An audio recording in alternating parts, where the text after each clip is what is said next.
Hey guys, tonight we're settling into something a little different, a little stranger, and honestly a little wonderful.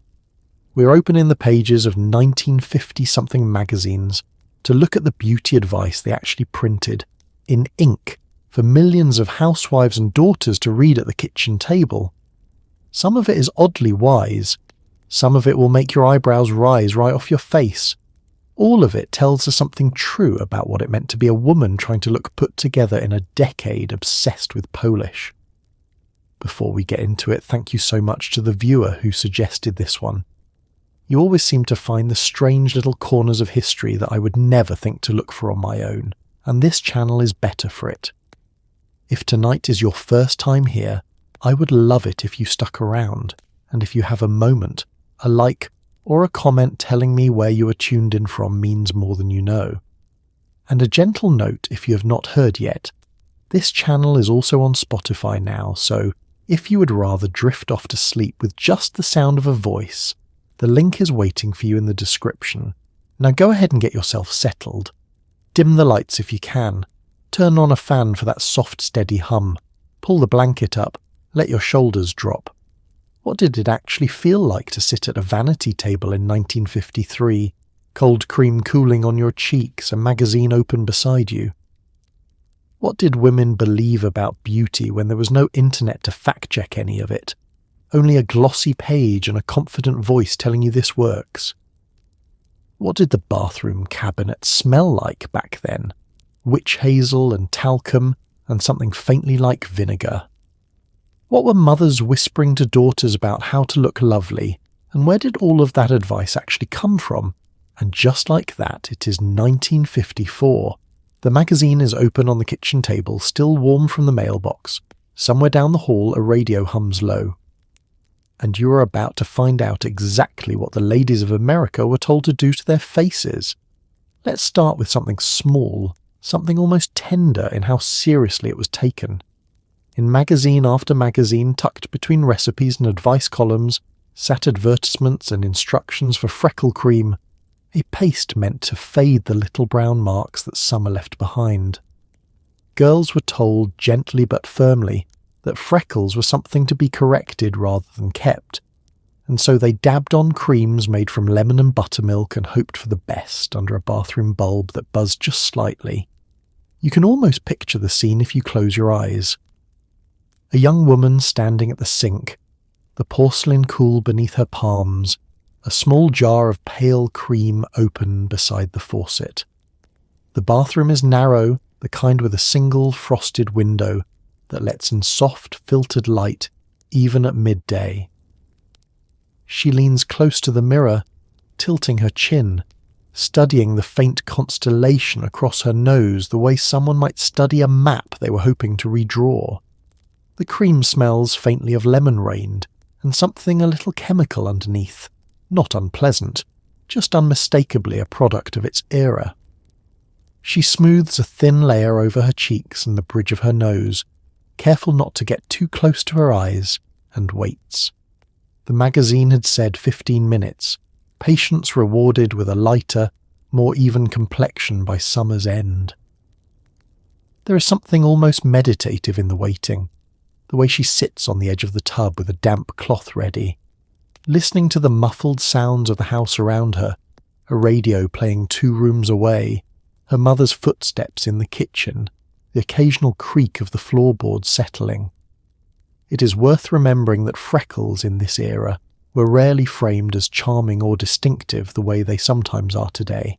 They were treated instead as something faintly unruly, evidence of too much time spent outdoors without a hat, without care, without the kind of vigilance a proper young lady was expected to maintain. Advertisements often featured illustrations of women with flawless, unmarked skin standing beside smaller inset photos of women with freckles looking faintly worried, as though the two states were simply before and after, problem and solution, laid out side by side for anyone paging through on a Sunday afternoon. And yet, underneath the marketing, there was something almost sweetly earnest about the whole ritual. Mothers passed these little jars down to daughters. Sisters shared tips over supper. comparing which brand seemed to work fastest, which one stung a little less around the eyes. It became, in its own quiet way, a small rite of passage, one more thing that bound the women of a household together in shared effort, shared hope, shared belief that little patience and the right paste might smooth away whatever the sun had left behind. Some women mixed their own versions at home rather than buying the tins from the drugstore, following recipes clipped from the very magazines that sold the branded creams beside them. Lemon juice and honey, buttermilk left to sit until it thickened slightly, a dab of cucumber juice on nights when the icebox happened to have one going soft in the drawer. There was a thriftiness to it, a resourcefulness that ran quietly beneath even the most polished, most manicured decade in memory. Beauty, it turns out, was rarely just bought. More often, it was made, patiently, at a kitchen counter, from whatever was already close at hand. By evening, the cream washed away, the skin left feeling slightly tight, slightly cool, and the young woman would check her reflection one more time before bed, tilting her face toward the lamp, looking for any hint of change. It rarely came as quickly as the magazines promised, of course. Real skin does not fade on a schedule set by an advertisement. But there was comfort in the trying, in the small nightly ritual, in believing that something as simple as a cream from a jar might quietly nudge the world a little closer to what she'd been told it should look like. There is something gently poignant, looking back now, in how much effort went into erasing something so harmless. Freckles were never dangerous, never truly a flaw, just a natural mark left by ordinary sunlight on ordinary skin. But the pressure to smooth, to lighten, to correct, ran through nearly everything in this era's idea of beauty, and freckle cream was simply one of its quieter expressions, sitting unassumingly on bathroom shelves across the country, promising something it could rarely fully deliver. Still, there was a kind of tenderness in the ritual itself, in the care taken, in the quiet hope carried into a small bathroom each evening. It is the kind of small devotion that is harder to imagine now, when a freckle might just as easily be left alone, even embraced. But for the women of this era, standing at their mirrors with a dab of cream and a page torn from a magazine, it was simply what care looked like. One more small act of hope smoothed gently onto the skin before the lights went out. It is wash day, and the bathroom smells sharp and clean. A basin sits on the counter, a splash of vinegar mixed into the rinse water, because magazines had convinced an entire generation that vinegar was the secret to hair that shone like glass. It stung the eyes a little. It left the whole room smelling faintly like a salad, but women poured it over their heads anyway, patient and hopeful, because the page had promised shine. You can picture the kitchen just beyond the bathroom door, still warm from breakfast, the faint clatter of dishes being dried and put away. Inside the bathroom, the window is cracked slightly to let out the steam, and a woman leans over the basin, her hair soaked and heavy, the shampoo already rinsed clean. She reaches for the small glass bottle of vinegar, plain and unglamorous, sitting beside far prettier bottles of cologne and hand lotion. She measures it carefully into the basin of water, the way the magazine diagram had shown, a capful for shine, 2 for stubborn dullness. The smell hits first, sharp and unmistakable, cutting through the soft floral scent of the shampoo still lingering in the air. She tips her head back and lets the vinegar water run through her hair, slow and deliberate, feeling it slide over her scalp and down the back of her neck. It is not an entirely pleasant sensation, closer to bracing than soothing, but there is a kind of ritual satisfaction in it, the same quiet discipline that governed so much of a woman's morning in this era. Beauty was rarely comfortable. It was simply something you endured with good posture and a steady hand. The theory, as the magazines explained it, was simple enough to make sense even to a skeptic. Shampoo, they claimed, left behind a filmy residue that dulled the hair's natural shine, and only a mild acid like vinegar could cut through that film and restore the light, glassy sheen women saw in advertisements and admired in the hair of film stars under studio lighting. Whether or not the science held up perfectly hardly mattered. What mattered was the result women swore they could see afterward: hair that caught the light a little more brightly, that felt a little smoother between the fingers. There is something almost communal about this particular ritual, something passed hand to hand rather than bottle to bottle. It rarely came from an advertisement at all, but from a mother, an aunt, a neighbour leaning over a fence to share the trick her own mother had taught her. It belonged to a category of beauty wisdom that predated the glossy pages entirely, older and more homespun, the kind of advice that survived because it was free and it worked well enough to be worth repeating. Rinsing was its own small process, the vinegar water poured slowly and evenly, worked through with careful fingers to make sure every strand was touched. Then came the second rinse, plain water this time, meant to wash away the sharp smell before it could follow her out of the bathroom and into the rest of the day. She would towel her hair gently, never rubbing too hard, mindful of the same magazines that warned against roughness, against anything that might damage the delicate structure of a strand. By the time she stepped out of the bathroom, hair wrapped in a towel turban, the vinegar smell would have mostly faded, replaced by the clean, damp scent of freshly washed hair drying in the warm kitchen air. She would sit near the stove sometimes, letting the residual heat help things along, running a comb through slowly, checking for the shine the ritual had promised. And more often than not, there it was, a faint gloss catching the light from the window, enough to make the sharp smell and the sting in her eyes feel like a fair trade. It is easy, looking back, to smile a little at the strangeness of it, at the idea of dousing your hair in something better suited to a salad dressing. But there is also something quietly admirable in the resourcefulness of it, in a generation of women who looked at what was already sitting in the pantry and found, again and again, some new use for it beyond the dinner table. Vinegar for shine, buttermilk for softness, lemon for lightness. The kitchen, it turns out, was as much a beauty counter as it was a place to cook, and the wisdom passed down there was every bit as trusted as anything printed on a glossy page.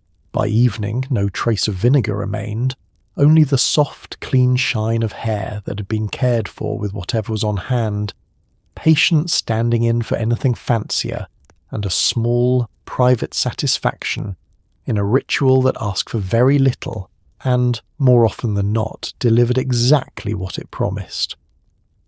Let's move into the kitchen for this one, because that is where the beauty ritual actually began. A woman cracks an egg, careful not to waste the yolk for supper, and separates the white into a little dish. She smooths it over her face and waits, feeling the skin pull tight as it dries, a tingling, stretched sensation that magazines assured her was tightening, toning, turning back the clock a little with nothing more than what was already in the icebox. The kitchen at this hour is quiet, the supper dishes not yet started, a small window of time carved out just for her. She sets the egg down on the counter beside a chipped bowl she keeps for exactly this purpose, cracking it with practiced ease, the yolk sliding carefully into a cup to be saved, nothing in this household ever wasted without good reason. The white pools in the bowl, clear and faintly gleaming, and she whisks it lightly with a fork until it turns pale and slightly foamy, the way the magazine illustration had shown.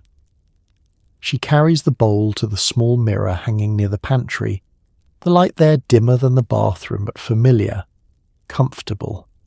Using her fingertips, she smooths the egg white over her cheeks, her forehead, the delicate skin beneath her eyes handled with special care, avoiding the lash line the way she had been warned. The sensation is cool at first, faintly slippery, and she can feel it beginning to dry almost immediately in the warm kitchen air.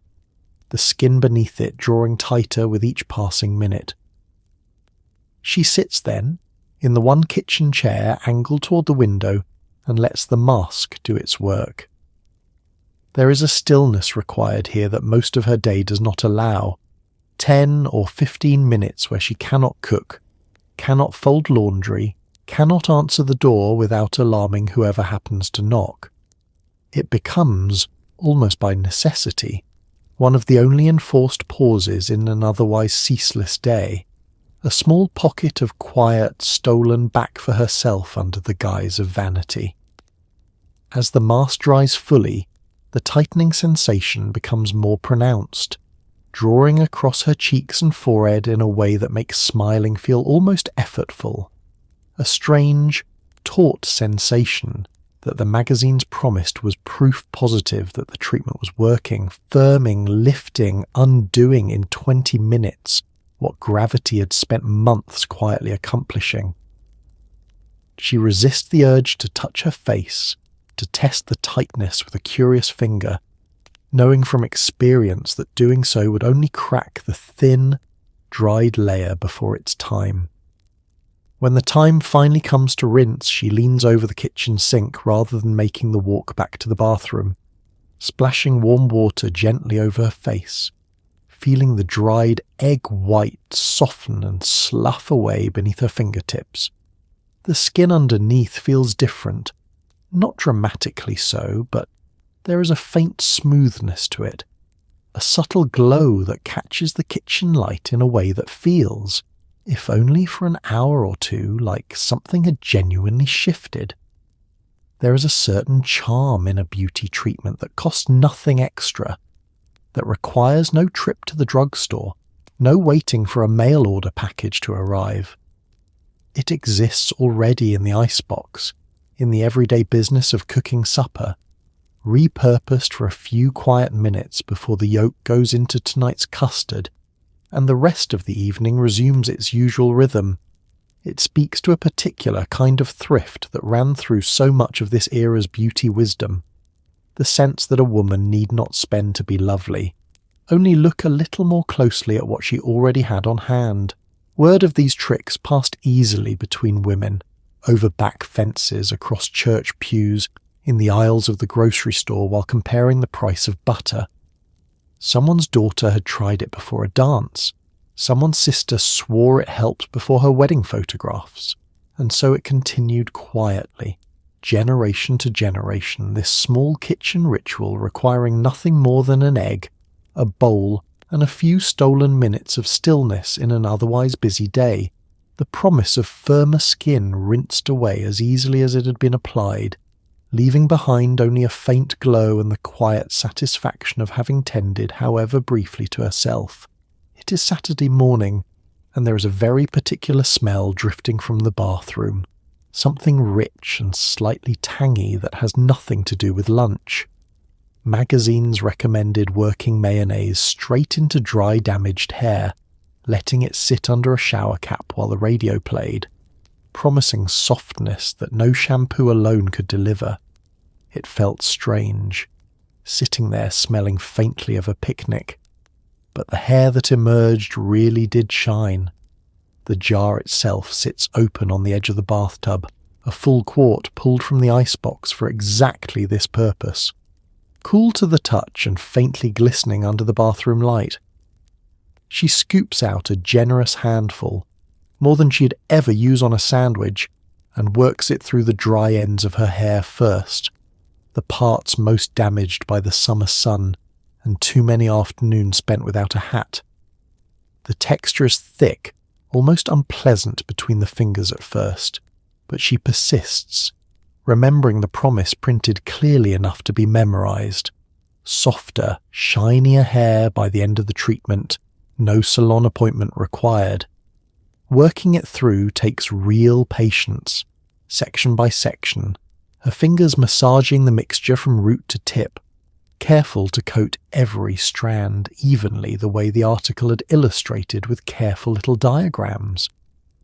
The smell grows stronger as she works, rich and eggy, mingling faintly with the bathroom's usual scent of soap and talcum powder. She catches her own reflection halfway through the process and cannot help but laugh a little at the sight. Hair slicked back and gleaming, looking for all the world like she has just stepped out of a delicatessen rather than a beauty ritual. Once every strand is coated, she twists her hair up carefully and tucks it beneath a plastic shower cap, the kind sold specifically for treatments like this one, patterned with little flowers that have mostly faded from years of washing. She settles onto the closed toilet lid with a magazine in her lap, the very one that suggested this treatment in the first place, flipping through recipes and advertisements while the radio in the next room plays something bright and cheerful, filling the quiet waiting period with music instead of silence. 20 minutes, the article had specified, though she often let it sit closer to 30, reasoning that if a little worked well, a little more surely worked better. The heat from the shower cap, trapped close against her scalp, seemed to help the treatment along the same way a hot towel might help a face cream absorb more deeply. Outside the bathroom door, she can hear the ordinary sounds of a Saturday morning continuing without her, dishes being washed, a radio program changing over, someone calling up the stairs about breakfast. When the time finally comes to rinse, the process takes considerably longer than an ordinary wash. She works through several rounds of shampoo, watching the water run initially cloudy before finally running clear, the rich smell slowly giving way to the familiar scent of her usual soap. It requires more patience than she'd like, standing under the water long enough to be sure every trace has been washed away, mindful of the warnings in other articles about oily residue left behind by treatments not rinsed thoroughly enough. But the result, when she finally towels her hair dry and runs a comb through it, is undeniable. The strands slip easily through the teeth of the comb, none of the usual snagging and resistance that plagued her hair after a week of sun and wind. There is a softness to it that lasts through the following days, a slight sheen that catches the light in the bathroom mirror in a way that makes the whole strange, slightly comical process feel entirely worthwhile. It becomes, in time, a small monthly ritual rather than a weekly one, reserved for those Saturdays when the hair felt particularly parched, particularly unruly. She never quite gets used to the smell, and there is always a small private amusement in explaining to a curious child or a visiting sister exactly why there is an empty mayonnaise jar sitting beside the bathtub. But the results speak clearly enough that the strangeness hardly matters. One more small, slightly absurd beauty secret quietly passed along, tested and trusted, sitting comfortably alongside all the other odd little tricks the era seemed to specialize in producing. It is nearly 10 at night, and the house has gone quiet. A woman sits at her vanity, unscrewing the lid of a heavy jar of cold cream, the smell thick and faintly floral, almost medicinal. She smooths it over her face in slow circles, the way the magazine diagram showed, always upward, always gentle, because gravity, they warned, was not to be encouraged. It is the last small ceremony of the day, quiet and unhurried. The vanity itself sits in the corner of the bedroom, a small mirrored table crowded with the tools of an entire evening's ritual, powders and lotions arranged in careful rows, each one with its own precise purpose. The lamp beside it casts a soft, warm light, kinder than the harsh bathroom bulb, flattering in a way that makes even the tiredness of the day seem softer around the edges. She settles into the small padded stool, the house around her finally still, the day's obligation set down at last. The jar of cold cream is heavier than it looks, thick glass with a metal lid that has been unscrewed and screwed back into place so many times the threads have worn smooth. Inside, the cream sits pale and slightly waxy, cool to the touch even in the warmth of the bedroom. She scoops out a generous amount onto her fingertips and begins at her forehead, working in small, careful circles exactly as the magazine illustration had demonstrated, moving always upward and outward, never downward, never dragging the delicate skin in a direction gravity might be only too happy to encourage further. The cream melts slightly as it warms against her skin, turning silkier, easier to spread. She works it across her cheeks next, then along her jaw, down her neck, careful not to miss the delicate skin there that so many women, the magazines warned, neglected entirely until it betrayed their age long before their face did. The scent rises softly as she works, something floral and slightly medicinal all at once, a smell so specific to this ritual that she would recognize it blindfolded, inseparable now from the feeling of the day finally ending. As she massages the cream in, she can feel the last traces of the day's makeup begin to lift and loosen beneath her fingers, the powder and rouge she'd applied that morning finally releasing their hold. She reaches for a clean cloth, warmed slightly by the radiator nearby, and begins wiping the cream away in slow, gentle strokes, watching in the mirror as her face emerges from beneath the layers, tired but clean, familiar in a way the day's polished version rarely allowed. This part of the ritual matters as much as the cream itself, the wiping away, the slow unveiling of the face beneath the face the world had seen all day. There is something almost private and sacred in it. A small act meant for no audience at all, performed the same way every single night regardless of how the day had gone, whether it had been ordinary or difficult or something worth remembering. The consistency of it is its own comfort, proof that no matter what else had happened, this one thing remained reliably hers. Once the cream is wiped away, she applies a second, lighter layer, meant to sit overnight, absorbing slowly while she sleeps, working through the night to soften and smooth in ways the daytime version of the cream never had time to achieve. She pats gently at the delicate skin beneath her eyes, careful and unhurried, before finally screwing the lid back onto the jar and setting it back in its designated spot among the other bottles. The last thing she does before turning down the lamp is glance once more at her reflection, cream still faintly glistening in the low light, her face soft and unguarded in a way it rarely was during daylight hours. It is a small moment, easily overlooked, and yet it carries its own quiet weight, the final punctuation mark on a day spent largely in service of other people, other obligations, other faces she was expected to wear. This one, at least, belonged entirely to her. Let's talk about something almost every woman of the era remembers with a wince and a smile. Bedtime meant an hour with rollers, pins pressed uncomfortably against the scalp, all so that morning could bring the perfect set of curls the magazines showed on smiling models. Sleep came in careful positions, head balanced just so, because comfort was a small price for a hairstyle that would hold through church, through errands, through an entire day of being seen.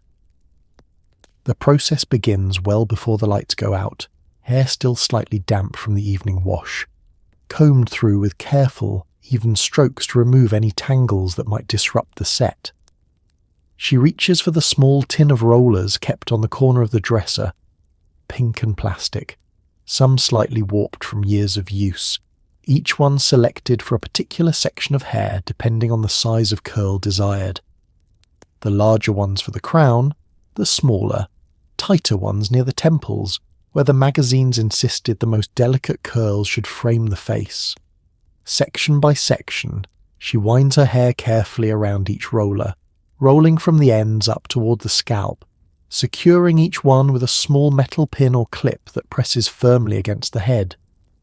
It is not a quick process, taking the better part of an hour some nights, especially when the set needs to be particularly precise for an occasion the following day, a wedding, a church social, a photograph that might end up printed in the local paper.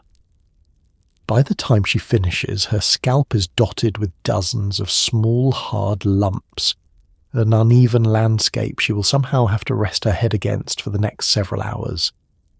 Getting comfortable requires its own particular skill, one passed down through practice rather than instruction.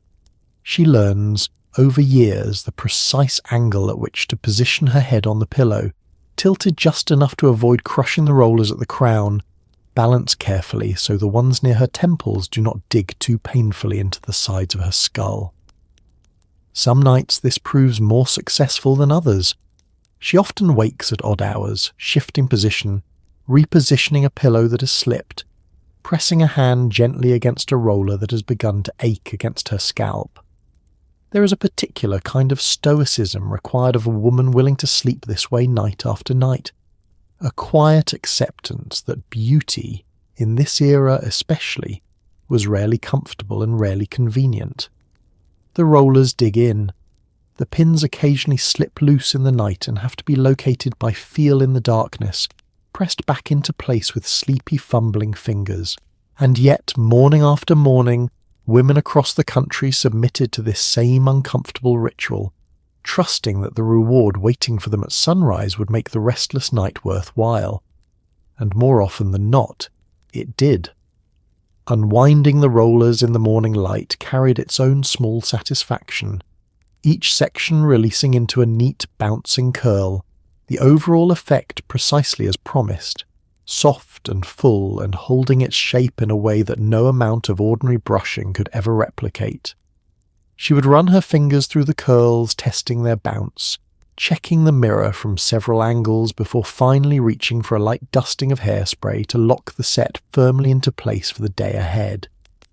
The discomfort of the night before would already be forgotten by the time she stepped out the front door, curls catching the morning light exactly as intended, proof that the trade had been a fair one after all.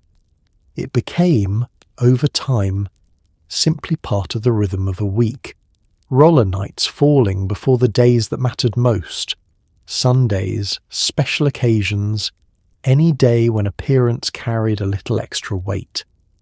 The ache in the scalp faded quickly enough. The curls, at least for a few hours, made the whole uncomfortable ritual feel entirely worth the trouble. One more small sacrifice quietly made in the name of looking exactly as put together as the world expected her to be. It is a Tuesday afternoon, and the whole kitchen smells sharp enough to make your eyes water. A home permanent kit sits open on the table, the little bottles promising salon curls without the salon price. Magazines made it sound simple, painless, foolproof. The reality, as many women learned, involved a good deal of ammonia fumes and a hopeful prayer that this time the curls would come out even.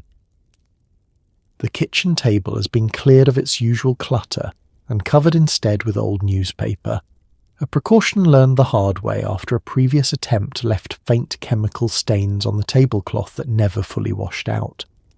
The kit itself sits open, small glass bottles arranged neatly beside a stack of curling rods and a folded instruction sheet, its diagrams promising a straightforward process that somehow never quite matches the reality of doing it alone, at home, with only a small hand mirror for guidance. She begins by sectioning her hair carefully, just as the instructions describe, each piece wound tightly around a small plastic rod before being secured with a tiny rubber band. The rods themselves are uncomfortable against the scalp almost immediately, pulling taut in a way that makes her wince slightly with each new section completed. By the time she's worked her way around her entire head, her arms ache from being held above her shoulders for so long, and the kitchen chair beneath her has gone from comfortable to merely tolerable. Then comes the solution itself, poured carefully from its bottle into a small dish, the sharp smell of ammonia rising immediately and filling the small kitchen with a chemical tang so strong it makes her eyes water before she has even begun applying it. She works quickly, dabbing the solution onto each rolled section with a small brush, mindful of the warnings about keeping it away from her eyes, her ears, the sensitive skin along her hairline. The fumes alone are enough to make the whole kitchen feel slightly hazardous, and she cracks the window despite the cool autumn air, desperate for some relief from the smell. The waiting period that follows is its own small trial, timed carefully by the kitchen clock, the instructions insisting that too little time would leave the curl too loose while too much risked damaging the hair entirely, turning it brittle and dry in ways that would take months to repair. She sits at the table, a damp towel draped over her shoulders, flipping through the same magazine that had convinced her to attempt this in the first place, checking the clock every few minutes, occasionally touching one of the rods to test whether the process seemed to be progressing as promised.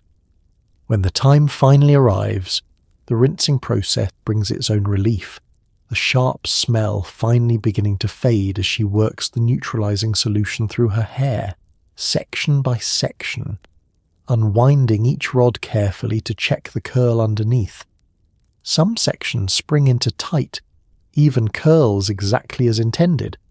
Others, inevitably, come out looser than expected or occasionally tighter, an uneven result that no amount of careful technique seems able to fully prevent when working without the trained hands of an actual salon professional. She examines the final result in the small mirror propped against the kitchen window, turning her head this way and that, assessing the overall effect with the critical eye of someone who has invested an entire afternoon and a good deal of discomfort into the outcome. It rarely matches the smooth, uniform curls pictured on the box exactly, but it comes close enough. Close enough that a light dusting of powder and a careful comb-through will make it presentable for church the following Sunday. The smell lingers faintly for the rest of the day, clinging to the kitchen curtains, to her own hair despite repeated rinsing, a reminder of the afternoon's efforts that follows her quietly through supper and into the evening. But there is pride in it too, a sense of having accomplished something at home that would have otherwise cost a trip to the salon and money better spent elsewhere. The curls, however imperfect, are hers, achieved through her own patience and a good deal of tolerance for chemical fumes, one more small triumph of thrift over convenience in a decade that asked women to master both in equal measure. Let's step out onto the back porch for this one, because that is where it happened, under real sunlight. Magazines suggested rinsing hair with lemon juice and sitting outside for an hour, letting the sun do the work of lightening a shade or two, a natural alternative to the harsher bleachers on the market. The scent of citrus mixed with fresh air and the patience required felt almost like a small act of faith. The porch itself is modest, a few wooden steps leading down to a small yard, a chair pulled out specifically for this purpose and positioned where the afternoon sun falls most directly. She carries out a small bowl of lemon juice, freshly squeezed that morning from a half-dozen lemons purchased specifically for the occasion, the tart, bright smell filling the porch air the moment she sets the bowl down beside her chair. It is a smell that always makes her think of summer, of lemonade on a hot afternoon, an odd association for a beauty ritual that has nothing to do with drinking at all. She works the juice through her hair carefully, section by section, using a small comb to make sure it reaches evenly from root to tip, the acidic liquid stinging faintly at a small scrape on her scalp she'd forgotten about until this exact moment. The sensation is not entirely pleasant, a slight tackiness as the juice begins to dry, the citrus scent growing stronger as it warms in the sun rather than fading the way she might have expected. Settling into the chair, she tilts her head back slightly, angling her hair toward the sun the way the magazine illustration had shown, hair spread carefully across her shoulders to maximize the surface area exposed to the light. It is, in its own way, a pleasant enough way to spend an hour, even with the sticky, tightening sensation of the drying lemon juice against her scalp. The porch is quiet at this hour, the neighbourhood settled into its early afternoon lull. The only sounds a distant lawnmower and the occasional passing car. She brings a book out with her most afternoons, or sometimes simply sits with her eyes closed, feeling the warmth of the sun against her face, letting her mind wander in a way the rest of her day rarely allows. There is something almost meditative in the enforced stillness of it, an hour where she cannot cook, cannot clean, cannot do anything productive at all beyond simply sitting and waiting for the sun to do its slow, patient work. It becomes, over the course of a summer, one of her favourite small rituals, an excuse to sit outside and do nothing at all under the guise of self-improvement. The results come slowly, never all at once, a subtle lightening that becomes noticeable only after several sessions spread across several weeks. She checks in the bathroom mirror afterward, examining the ends of her hair closely under the electric light, looking for the faint golden warmth the magazines had promised, a natural sun-kissed brightness that store-bought bleach, with its harsh chemical smell and unpredictable results, could never quite replicate in the same gentle way. There is a particular satisfaction in this ritual that some of the others lack, perhaps because it requires so little effort beyond patience, no chemicals beyond what already sits in the icebox, no discomfort beyond the mild sting of citrus on sensitive skin. It feels, in its own small way, like working with nature rather than against it, coaxing a change rather than forcing one, a philosophy that quietly runs through so much of the era's home beauty wisdom, even when the results were more modest than advertised. By the time she rinses the last traces of lemon juice from her hair each evening, the citrus smell finally giving way to her usual soap, there is a contentment in the day's small accomplishment, an hour spent in the sun in the name of beauty that felt less like vanity and more like a quiet, private pleasure.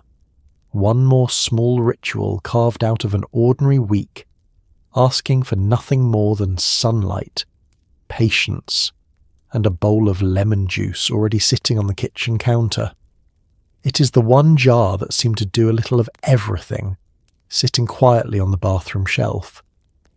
Magazines suggested it for chapped lips, for taming stray eyebrows, for softening rough elbows, even for adding a gentle shine to eyelids before a night out. There was something comforting in its simplicity, one small tin promising to handle whatever the day had roughened. The tin itself sits modestly among the more elaborate bottles and jars crowding the bathroom shelf, unassuming in its plain metal packaging, the label slightly worn from years of handling. She reaches for it almost automatically each morning, dabbing a small amount onto her lips first, the cool jelly melting slightly against the warmth of her skin, smoothing over the dry patches left behind by the previous night's cold, dry air. It is the first small ritual of the morning, so routine by now that she barely thinks about it, her fingers finding the familiar tin without needing to look. Beyond the lips, the jelly finds its way into nearly every corner of her daily routine. A small dab worked gently along her eyebrows in the evening, smoothing unruly hairs into place, training them slowly over weeks to lie flatter and grow in more evenly, exactly as the magazine had promised months earlier when she'd first begun the habit. She plies it with a fingertip, careful and precise, patting gently rather than rubbing, mindful of the delicate skin so close to her eyes. Her elbows receive their own attention most evenings, rough and dry from months of leaning against the kitchen counter, against the ironing board, against every hard surface her daily chores require her to rest against. A generous dab worked in slowly restores a softness that lotion alone never quite achieves, the jelly sitting on the surface of the skin rather than absorbing immediately, creating a barrier the magazines assured her would lock in moisture through the night, undoing by morning what an entire day of housework had roughened. Before an evening out, the jar serves an entirely different purpose, a small amount smoothed carefully over her eyelids before applying colour, meant to give the lids a subtle sheen that would catch the light beautifully under the dim glow of a restaurant or dance hall. She learned this particular trick from a magazine article, promising the same luminous effect worn by film stars, achieved not through some expensive imported product, but through the same humble jar sitting on every drugstore shelf in town, priced modestly enough that even a limited household budget could accommodate it without difficulty. There is something almost universal about the little tin, present in nearly every bathroom cabinet across the neighbourhood, recommended by nearly every magazine for nearly every small complaint the body might present. Dry heels before slipping into stockings, a small scrape that needed protecting while it healed, even occasionally a light dab on the cheekbones to catch the light in a photograph, a trick borrowed from the same makeup artists who worked on the actresses gracing the covers of the very magazines, suggesting the technique to ordinary women at home. She keeps a small tin in her handbag as well, separate from the larger one at home, ready for whatever small emergency the day might present. A sudden crack in dry lips while out running errands, a stray eyebrow hair caught by the wind and refusing to settle back into place. It becomes, over time, one of those small products a woman simply cannot imagine being without. Versatile in a way that felt almost old-fashioned even then. A single humble jar doing the work that a dozen more specialised, more expensive products claim to do individually.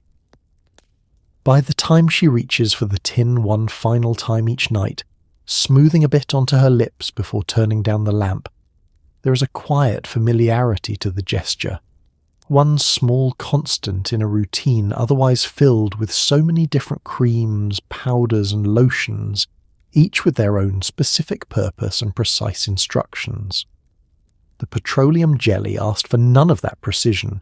It simply worked, quietly and reliably, wherever it was needed, one small, unassuming jar carrying more of the daily beauty routine than its plain metal tin ever let on. Let's start with a confession. Many home economics columns made without a hint of embarrassment. Flat leftover beer, they explained, made a wonderful setting lotion, holding curls in place with a gentle stiffness that store-bought products could not always match. Women dabbed it in carefully, the faint malty smell lingering just long enough to be noticed before it dried invisible and the curls held their shape through the evening. The bottle sits on the kitchen counter, left over from her husband's evening drink the night before, gone entirely flat by morning, and destined, in most households, for the drain. But in this house, it is poured instead into a small dish, saved specifically for this purpose ever since a magazine column first suggested the substitution, promising results comparable to the more expensive setting lotions sold at the drugstore, at a fraction of the cost and using nothing more than what was already sitting in the icebox. She dips her fingers into the flat, slightly warm liquid, working it carefully through freshly washed hair before beginning the familiar process of setting it into rollers for the evening. The smell rises immediately, faintly yeasty, unmistakably beer despite having gone flat overnight, mingling oddly with the floral scent of her shampoo still lingering from moments before. It's not an entirely pleasant combination, and she works quickly, mindful of not wanting the smell to linger too long before it has a chance to dry away entirely. The theory behind the substitution made a certain practical sense, even if it sounded faintly absurd stated plainly. The natural sugars and proteins left behind in beer, even flat and gone stale, created a light, flexible hold once dried, similar in principle to the setting lotions sold specifically for this purpose, most of which relied on similarly simple ingredients dressed up in fancier packaging and sold at a considerably higher price. A generation raised to make the most of what was already on hand saw little reason to spend extra on something a leftover bottle could accomplish just as well. Working the liquid through each section of hair before rolling requires the same patience as any other setting routine. Section after section coated evenly, rolled carefully around the familiar pink rollers, secured with the same small pins that dig uncomfortably into the scalp through the night ahead. The smell, faint but persistent, follows her through the rest of the process, and she cracks the bathroom window slightly, letting in the cool evening air to help dissipate the lingering scent before bedtime. Sleeping with the rollers in proves its usual challenge, the same careful positioning required to avoid crushing the set through the night. The same restless shifting that accompanies any roller set regardless of what solution helped create it. But by morning, unwinding each roller reveals the promised result, curls holding their shape with a firm, slightly stiffer hold than an ordinary wash and roll alone would produce, closer in feel to what a proper salon setting lotion might achieve, at a cost of absolutely nothing beyond a bottle that would otherwise have gone straight down the drain. The smell, thankfully, fades entirely by the time the curls are finished, replaced by the usual scent of hairspray applied lightly to lock everything into place for the day ahead. No trace of the previous night's unusual ingredient remains beyond the result itself, curls holding admirably through an afternoon of errands, through supper, through an evening visit from relatives who comment approvingly on how nicely her hair has held its shape without ever suspecting the humble source of that particular success. There is something almost delightfully absurd about the whole practice. Looking back, women across the country quietly raiding what remained of their husbands' evening drinks in the name of beauty, a small domestic secret rarely spoken of outside the pages of the magazine columns that first suggested it. But it worked reliably enough, cheaply enough, that it became one more small trick passed quietly between women, tested in kitchens across the country, proof once again that the most enduring beauty wisdom of this era often came not from expensive bottles on drugstore shelves, but from whatever happened to be sitting, half forgotten, in the pantry or the icebox, waiting to be put to some unexpected and entirely practical use. Let's step into a moment that sounds almost unbelievable now. For women who wanted their hair perfectly straight before flat irons existed for the purpose, some magazines quietly suggested laying strands over an ironing board and running a warm iron carefully over them, a towel in between for safety. It was slow, careful work, done with real focus, the smell of warm cotton filling the room. The ironing board itself has already been set up for the day's regular laundry, tucked into the corner of the kitchen where the afternoon light falls softest, and she simply repurposes it once the shirts and pillowcases have been pressed and folded away. A clean towel, folded twice for extra thickness, is laid across the board's surface, and she drapes a small section of hair across it, spreading the strands as flat and even as she can manage with one hand while holding the iron steady with the other. The iron itself has been allowed to cool slightly from its earlier work on the linens, tested first against the back of her hand and then against a scrap of fabric to be certain it will not scorch. She works in small sections, no wider than a few inches at a time, running the iron slowly and evenly from root to tip, the warm cotton smell rising up along with a faint hint of singed hair whenever she lingers a moment too long. It requires a steadiness of hand that feels almost surgical, one wrong movement away from a very different kind of hair story altogether. Between each pass of the iron, she checks the section against her palm, feeling for the smoothness the magazine had promised, comparing it against the still-waved sections waiting their turn. Some strands respond immediately, falling flat and glossy beneath the heat.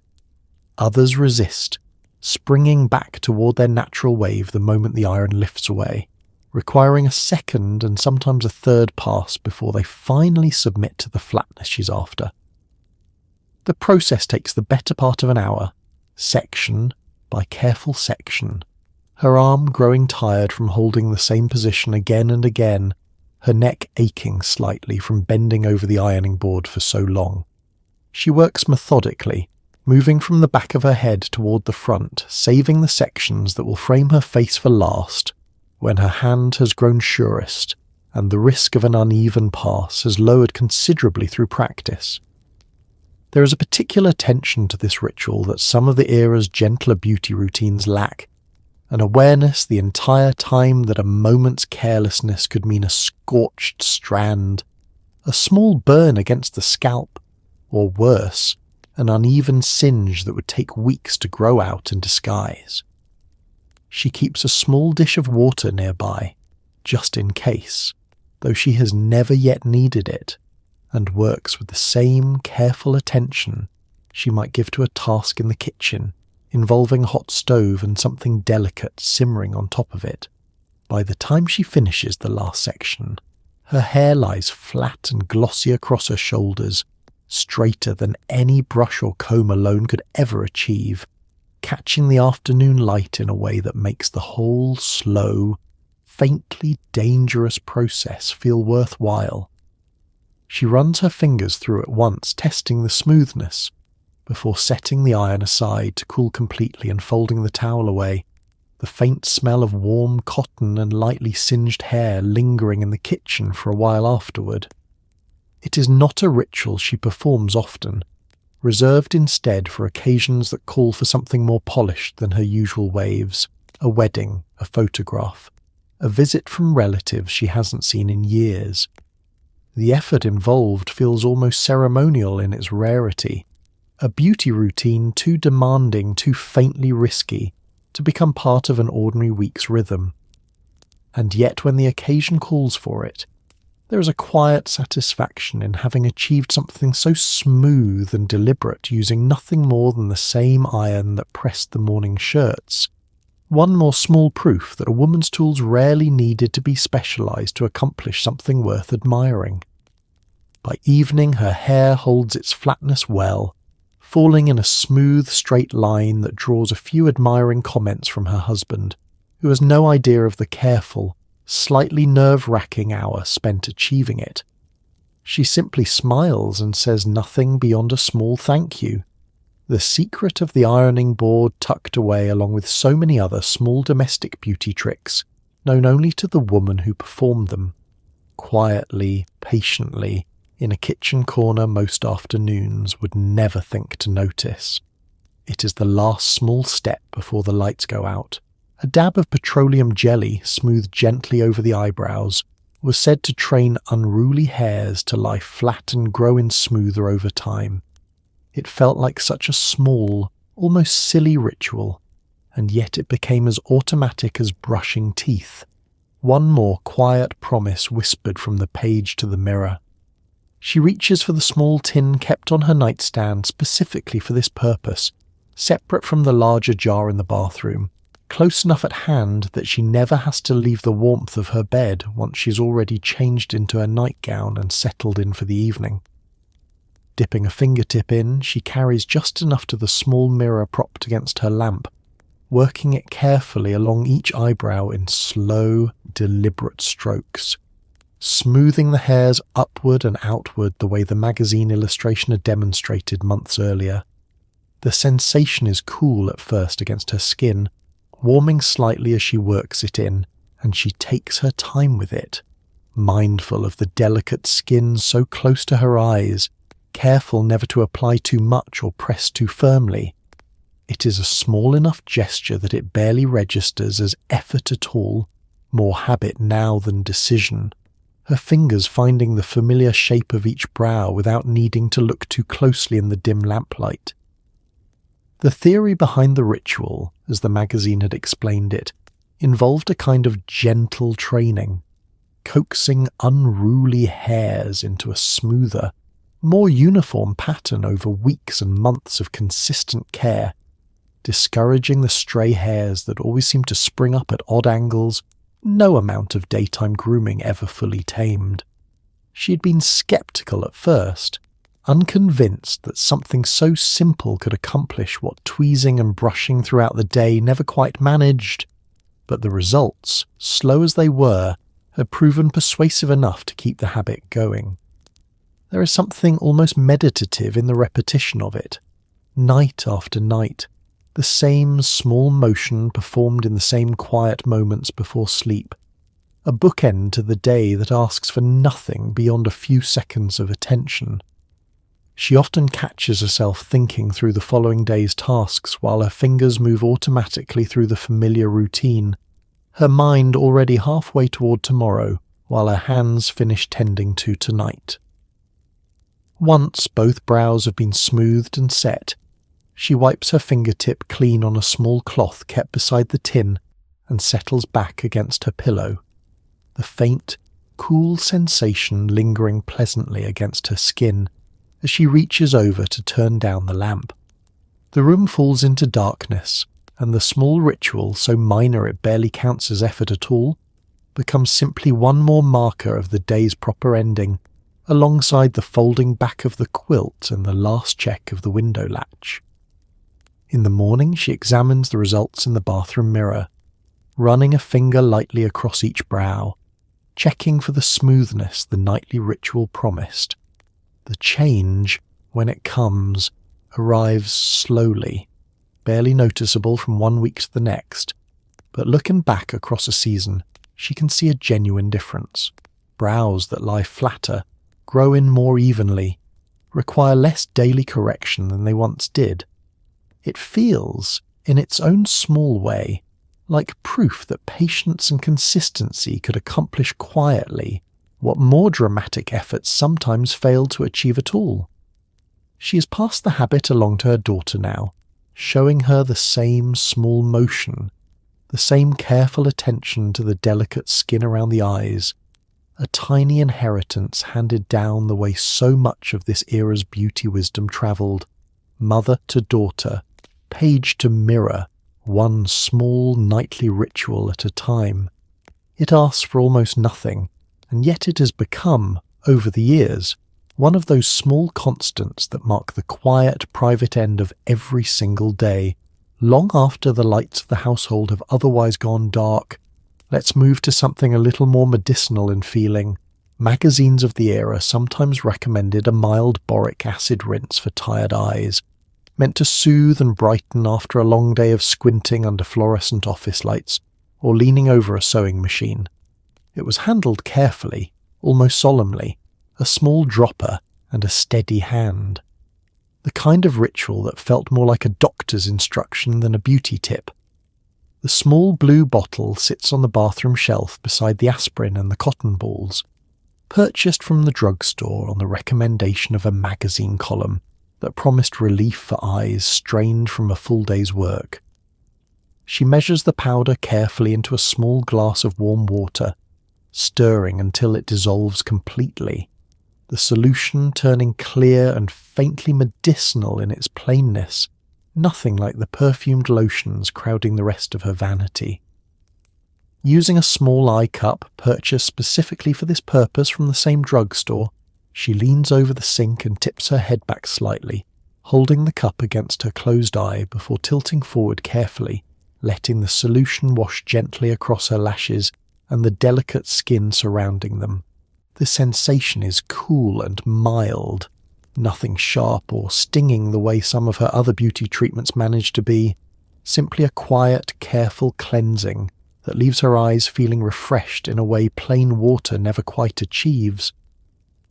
She repeats the process for the other eye, moving slowly and deliberately, mindful of the careful instructions printed on the small folded pamphlet that came with the bottle, warnings about proper dilution, about not repeating the treatment too frequently in a single day. There is something almost clinical about the whole ritual, closer in feeling to a small home remedy than anything resembling vanity, and yet the magazines had folded it seamlessly into their beauty columns alongside rouge and lipstick, insisting that bright, clear eyes mattered every bit as much to a woman's overall appearance as the colour on her lips.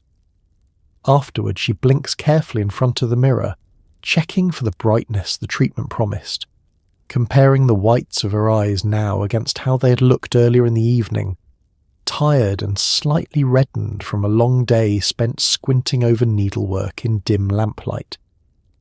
The difference, when it comes, is subtle but real, a clearness to her gaze that feels earned rather than simply applied, the result of care rather than cosmetics. The ritual carries with it a certain seriousness that distinguishes it from some of her other evening routines, a sense that she is tending to something closer to health than mere appearance, even as the magazines that recommended it made little distinction between the two. Tired, strained eyes, they insisted, aged a woman's face more than almost any other single feature, more than a few grey hairs, more than the faint lines beginning to form at the corners of her mouth. Bright, clear eyes suggested vitality, suggested a woman still very much awake to the world around her, regardless of how exhausted she might actually feel by evening. She keeps the small bottle carefully capped and stored away after each use, mindful that it is not meant for daily treatment but reserved instead for evenings when her eyes feel particularly strained, after a day of fine needlework, after hours spent reading by lamplight, after the kind of squinting that comes from trying to thread needle as the light outside begins to fail. It becomes, in this way, less an everyday ritual and more a small, occasional restoration, something reached for specifically when needed, rather than folded automatically into every evening's routine. By the time she finally climbs into bed, eyes feeling cool and refreshed in a way that makes the darkness behind her closed lids feel particularly welcome, there is a quiet satisfaction in having tended to something so easily overlooked in the busy rhythm of an ordinary day. The eyes, after all, carry so much of what a face communicates: weariness or brightness, worry or calm, and this small, careful ritual, however medicinal it might feel in the moment, offers a modest kind of reassurance that at least this one small part of her had been properly cared for before the day was finally allowed to end. It is a quiet evening, and instead of a proper emery board, a woman reaches for a small square of fine sandpaper, tucked away for exactly this purpose. Magazines occasionally admitted that a hardware store find could do the job just as well as anything sold in a drugstore, and there was a certain thrift and cleverness in that, a generation used to making do with what was already on hand. The sandpaper itself came from her husband's small collection of tools kept in the garage, a fine grit sheet cut down carefully with kitchen scissors into small, manageable squares that fit neatly into her sewing basket alongside her thimbles and spools of thread. She'd been sceptical when the magazine first suggested the substitution, imagining something far too rough for delicate work, but a careful test against the edge of one nail had proven the fine grit surprisingly gentle, smoother in some ways than the commercial emery boards that wore down quickly and had to be replaced every few weeks. Settling into her favourite chair in the evening lamplight, she works through each nail methodically, holding the small square of sandpaper at the careful angle she has practiced now for months, filing in one direction only, the way the magazine had specifically instructed, warning against the back and forth motion that could weaken and split the nail's delicate edge. The sound is faint, a soft rhythmic scratching that blends into the quiet of the evening, alongside the ticking of the mantel clock and the occasional creak of the house settling for the night. There is a particular satisfaction in this small act of resourcefulness, in having found within her own household, without any additional expense, a tool that performed every bit as well as something she might otherwise have needed to purchase specially. It reflects a broader habit of mind that ran through so much of her daily life, a constant quiet calculation of what might already be on hand before reaching for her pocketbook, a habit born partly of necessity and partly of a genuine pride in her own resourcefulness. She works through each hand carefully, checking the shape of each nail against the oval she prefers, rounding the edges gently rather than leaving them squared off, mindful of the fashion plates in her magazines that always seem to favour a soft, almost elegant curve at the tip. The sandpaper handles this shaping every bit as capably as the commercial files she has used in years past, perhaps even more precisely, given the fineness of the grit and the careful control it allows. Between hands, she pauses to admire her progress, holding her fingers up toward the lamplight, checking for any rough edges that might catch on stockings or snag against fabric while sewing. It is a small vanity, this careful attention to her nails, and yet it carries real practical weight as well. A rough or uneven nail causing no end of minor household troubles, from snagged mending to torn gloves. Troubles easily avoided with a few careful minutes spent each week with her makeshift file. Once both hands are finished, she wipes away the fine dust left behind on a small cloth kept specifically for this purpose, folding the sandpaper square carefully and returning it to her sewing basket for its next use. It will last considerably longer than a commercial emery board she has found, the fine grit wearing down slowly enough that a single square might see her through several weeks of careful filing before finally needing replacement. There is something quietly emblematic in this small habit, a reflection of an entire era's approach to beauty and self-care, resourceful, thrifty, willing to look beyond the drugstore shelf toward whatever practical solution might already exist closer to hand. It asks for no special expense, no dedicated trip beyond what the household already possesses, and yet it delivers a result every bit as polished and complete as anything purchased new. One more small testament to a generation of women who understood instinctively that care and cleverness so often mattered more than money when it came to looking and feeling well put together. Let's return to the bathroom cabinet, where a small brown bottle of hydrogen peroxide sat between the aspirin and the cotton balls. Dabbed carefully onto freckles or the faint marks of age, it was meant to lighten them slowly over weeks, a patient, quiet campaign fought in small doses each night.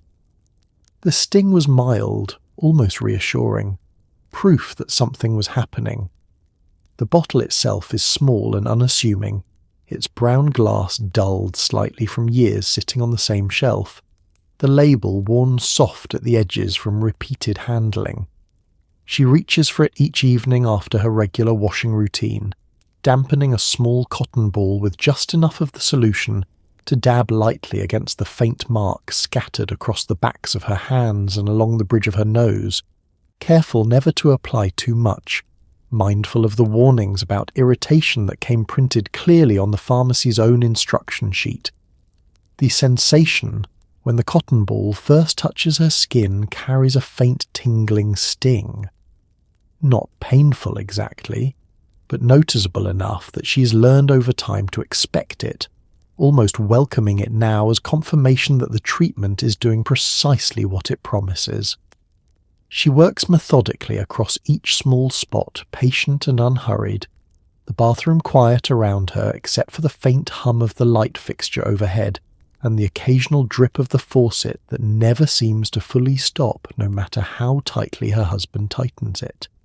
The magazines had explained the science behind it plainly enough, the mild bleaching action of the peroxide working slowly against the pigment, responsible for both freckles and the small brown spots that had begun appearing more frequently across her hands as the years passed. It was not a fast process.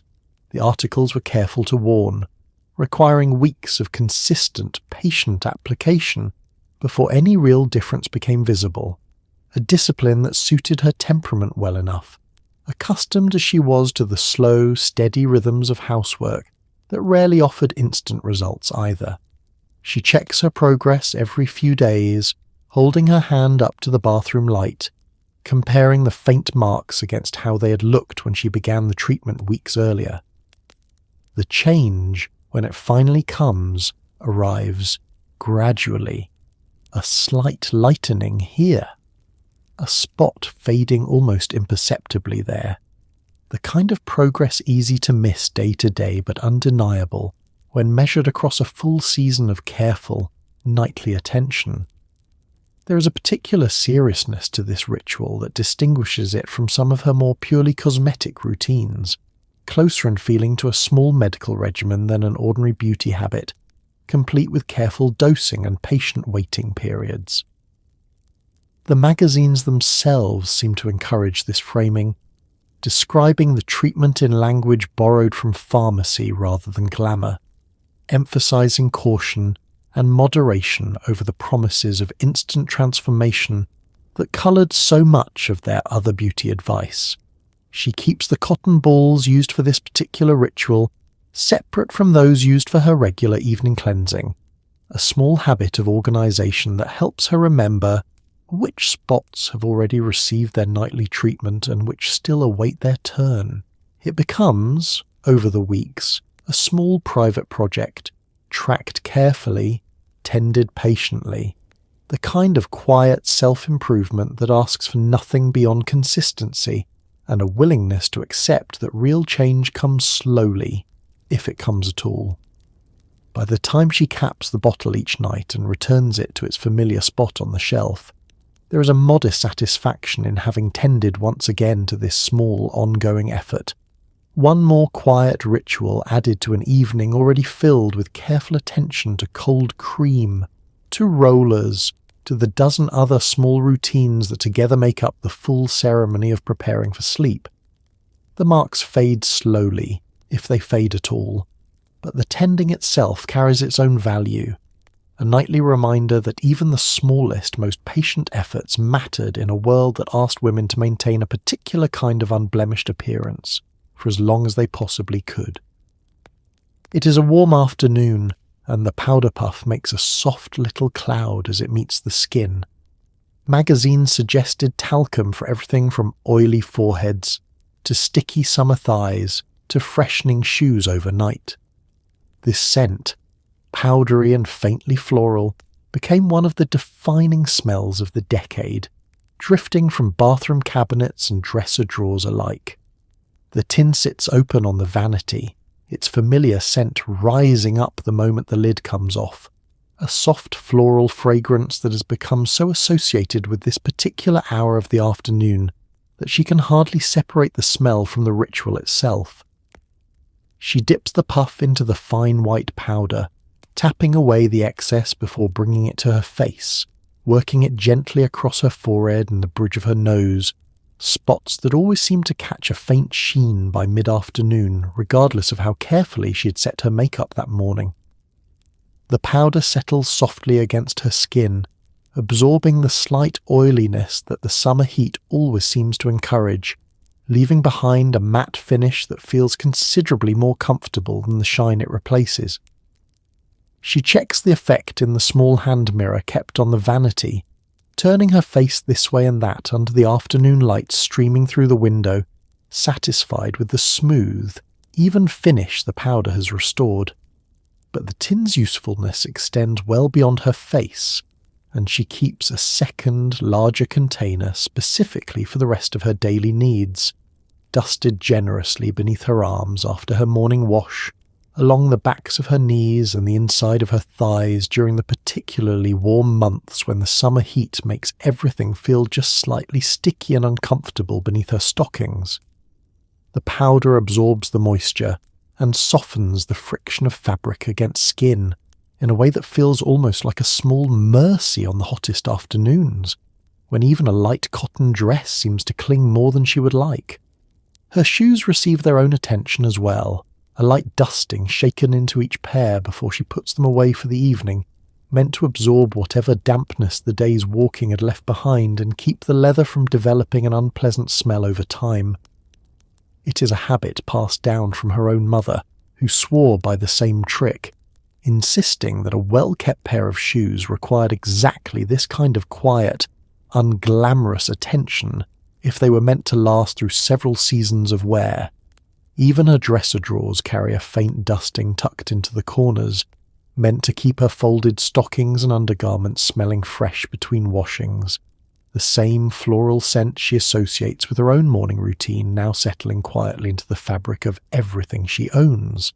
It becomes, over time, simply the smell of being cared for, of a household attended to with the same patient thoroughness, whether the task at hand involves her own skin or the shoes waiting by the back door. There is something almost democratic about talcum powder's usefulness. Unlike some of the era's more specialised products, each with a single narrow purpose and a corresponding narrow shelf space. This single tin handles a dozen small tasks across the day, from her own complexion to her husband's freshly laundered undershirts, tucked away with a light dusting to keep them smelling clean until he next reaches for one. It asks for no special expertise, no careful measuring or precise timing, simply a puff, a tin, and the willingness to reach for it whenever some small dampness or shine needed addressing. By evening, the scent has settled into the fabric of the whole house in the gentlest possible way, present in her pillowcase, in the folded linens waiting in the closet, in the collar of the shirt her husband will wear tomorrow. It is a smell so thoroughly woven into the fabric of daily life during this era that women of the decade would recognize it instantly decades later. A single sniff enough to carry them straight back to a warm afternoon at the Vanity, powder puff in hand, tending patiently to whatever small discomfort the day had presented. Let's slow down for this one, because it required real patience. Each night, a small wand or clean fingertip carried a little castor oil along the lash line, magazines promising that months of faithful application would bring thicker, longer lashes by summer. It was sticky, a little uncomfortable near the eyes, but the ritual felt hopeful, a small daily investment in a slower kind of beauty. The small brown bottle sits beside her cold cream on the vanity, purchased originally from the pharmacy for an entirely different purpose, but repurposed months ago after a magazine column insisted on its secondary benefits for lash growth. She uses a small, clean cosmetic brush, kept specifically for this task, dipping it carefully into the thick, slightly viscous oil before bringing it carefully toward her closed eye, working along the base of her upper lashes with the same steady, practiced hand she uses for her regular eye makeup. The sensation is thick and slightly sticky against her skin, nothing like the light, quick application of her usual mascara, and she moves slowly, mindful of the warnings printed in the article about keeping the oil well away from the eye itself, applying it instead along the very roots of the lashes where the article promised it would do its quiet work overnight. It is not an entirely pleasant sensation, this thick oil settling against her skin, but she's grown accustomed to it over the weeks. The small discomfort simply another minor cost of a beauty routine she has come to trust. The theory, as the article had explained it, rested on the idea that the oil's rich, nourishing properties would strengthen each lash from the root, encouraging longer, thicker growth over a period of consistent patient application, a process the article was careful to note would take months, rather than days to show any visible result. This slowness suited her well enough, accustomed as she was to the patient rhythms of gardening and preserving, tasks that likewise demanded faithful attention long before any reward became visible. She applies the oil each night without fail, treating it with the same seriousness she gives to locking the front door or checking that the stove has been properly turned off. One more small task folded into the closing ritual of her day. Some nights she catches herself wondering whether the treatment is truly accomplishing anything at all, whether the faint thickening she believes she notices in the mirror is real progress, or simply wishful thinking dressed up as observation. But she continues regardless, trusting the process the way the magazine had encouraged, patience itself becoming part of the treatment's promise. By morning she washes away whatever oil remains along her lash line, careful and gentle, mindful of not tugging too roughly at lashes she's trying so faithfully to strengthen, rather than damage through carelessness. The morning ritual feels almost like an unveiling, checking in the bathroom mirror for any visible sign of the previous month's patient effort, comparing her lashes now against how she remembers them looking when she first began, uncertain whether the difference she perceives is genuine or simply the product of months spent hoping to see exactly this kind of change. There is something quietly admirable in this particular ritual's demand for patience, a beauty treatment that offers no immediate gratification, no instant transformation visible the very next morning the way a fresh application of rouge or lipstick might provide. It asks instead for months of faithful, unglamorous repetition, a nightly commitment made and kept through weeks when no obvious progress seems to justify the continued effort, sustained purely by the promise printed on a magazine page and the quiet hope that comes from choosing to believe it. By the time summer finally arrives, the season the original article had promised as the reward for months of patient care, she examines her lashes carefully one final time, searching for the fullness and length she's worked so faithfully to encourage. Whatever the honest verdict, longer or simply unchanged, there remains a certain satisfaction in having kept the small, sticky, nightly promise to herself through an entire season. One more quiet testament to a kind of beauty discipline that asked not for instant results, but for the patient, faithful repetition of something small, night after night, in the hope that it might slowly add up to something more. It is time to get dressed, and the girdle goes on first, laced and pulled snug. Magazines framed it not just as a way to shape the figure, but as a posture aid, promising it would train the body to stand straighter, sit taller, move with more grace. The discomfort was simply expected, a quiet cost of looking composed from morning until night. She lays the garment out across the bed each morning before anything else. The sturdy fabric and reinforced panels a familiar sight after years of the same routine, the small hooks and laces along one side requiring a practiced hand to fasten properly without assistance. Stepping into it, she pulls the fabric up carefully, working the laces snug section by section, feeling the familiar pressure settle across her midsection, firm but not unbearable, exactly the balance the magazines had always insisted a well-fitted girdle should strike. The posture claim had been what first convinced her to invest in a proper garment rather than making do with something looser and less structured. An article insisting that the firm support running along the spine encouraged a woman to stand naturally straighter throughout the day, correcting the small slouch that crept in after hours spent bent over a sewing machine or leaning across a kitchen counter. She had noticed the difference herself within the first few weeks of wearing one regularly, catching her reflection in shop windows and finding her shoulders held back, her chin lifted, without any conscious effort on her part. The discomfort, though real, had become simply background noise over time, the way any regularly worn garment eventually settles into familiarity rather than remaining a constant irritation. She notices it most in the mornings, that first snug pull of the laces, and again by late afternoon, when hours of wear leave a faint ache along her ribs that a cup of tea and a few minutes seated comfortably usually eases well enough before supper needs attending to. Dressing over it requires its own small adjustments. Dress is fitted specifically with the expectation of the smoother silhouette underneath, the garment structure providing the foundation upon which the rest of her outfit is built.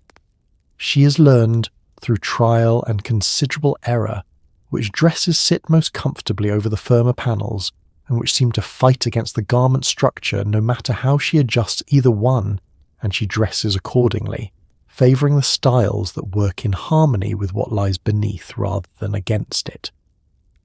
There is a particular irony, she sometimes thinks, in a garment designed explicitly for discomfort being marketed under the language of correction and improvement, as though the natural shape and posture of a woman's body required constant firm intervention, simply to be considered properly presentable.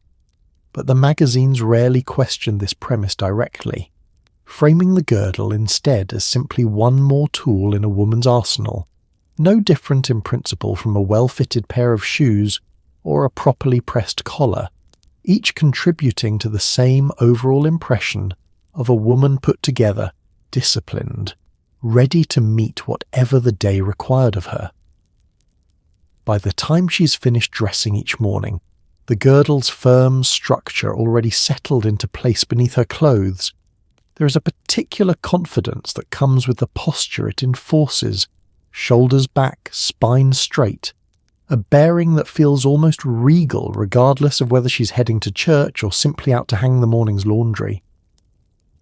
The discomfort fades into the background of 100 other small physical demands the day will place on her.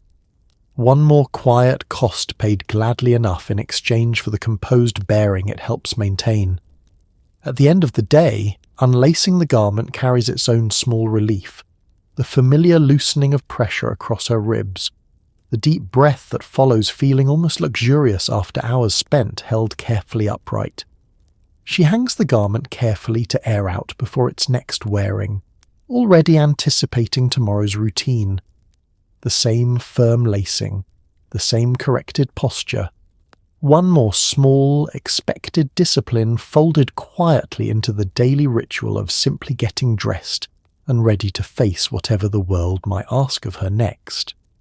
Let's return to the kitchen one more time, because oats meant for breakfast sometimes ended up on the face instead.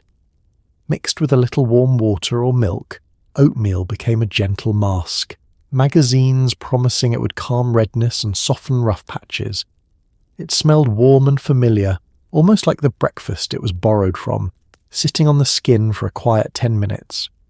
The oats themselves come from the same canister kept on the pantry shelf for breakfast, scooped out into a small bowl and mixed with warm milk rather than water. This particular evening, a slight variation the magazine had suggested for especially dry or irritated skin. She stirs the mixture slowly, watching the oats soften and thicken into a soft pale paste, the familiar breakfast smell rising gently from the bowl, warm and comforting in a way that feels almost strange to associate with a beauty treatment rather than a meal. Carrying the bowl to her small hand mirror, she applies the mixture carefully across her cheeks and forehead, working around the delicate skin near her eyes with the same caution she gives to every mask, mindful of the warnings that have become second nature after months of trying various home remedies borrowed from her stack of magazines. The paste sits warm and slightly heavy against her skin, the oat's natural texture providing a gentle, faintly grainy sensation that feels almost soothing rather than abrasive. She settles into her kitchen chair to wait, the same enforced stillness required by so many of her beauty rituals, a rare pocket of the day where productivity must simply pause in favour of patience. The mask cools gradually as it sits, the warmth of the milk fading into the ordinary temperature of the kitchen air, and she can feel a gentle tightening begin as the oats slowly dry, though never with the same taut, uncomfortable pull of her egg white treatments. Something gentler here, more forgiving. The redness that had bothered her that particular week, brought on by a stretch of especially cold, windy weather that had left her cheeks perpetually chapped and irritated, seems to calm noticeably beneath the oatmeal's gentle treatment. The magazines had explained something about the oat's natural soothing properties, a claim that felt entirely plausible, given how immediately comforted her irritated skin seemed to feel the moment the warm paste made contact, a relief that arrived well before the 10 minutes were even finished. Rinsing away the mask requires a bit more effort than some of her other treatments, the oats clinging slightly to her skin even under warm running water, requiring gentle massaging to work them fully away without leaving behind any gritty residue. She uses a soft cloth to help the process along, working in slow circles the same way she does with her cold cream, mindful of treating her already sensitive skin with extra gentleness given the week's harsh weather. The result, once fully rinsed and patted dry, is a calmness to her complexion that feels genuinely different from before. The angry redness softened considerably, the rough, chapped patches along her cheeks noticeably smoother beneath her fingertips.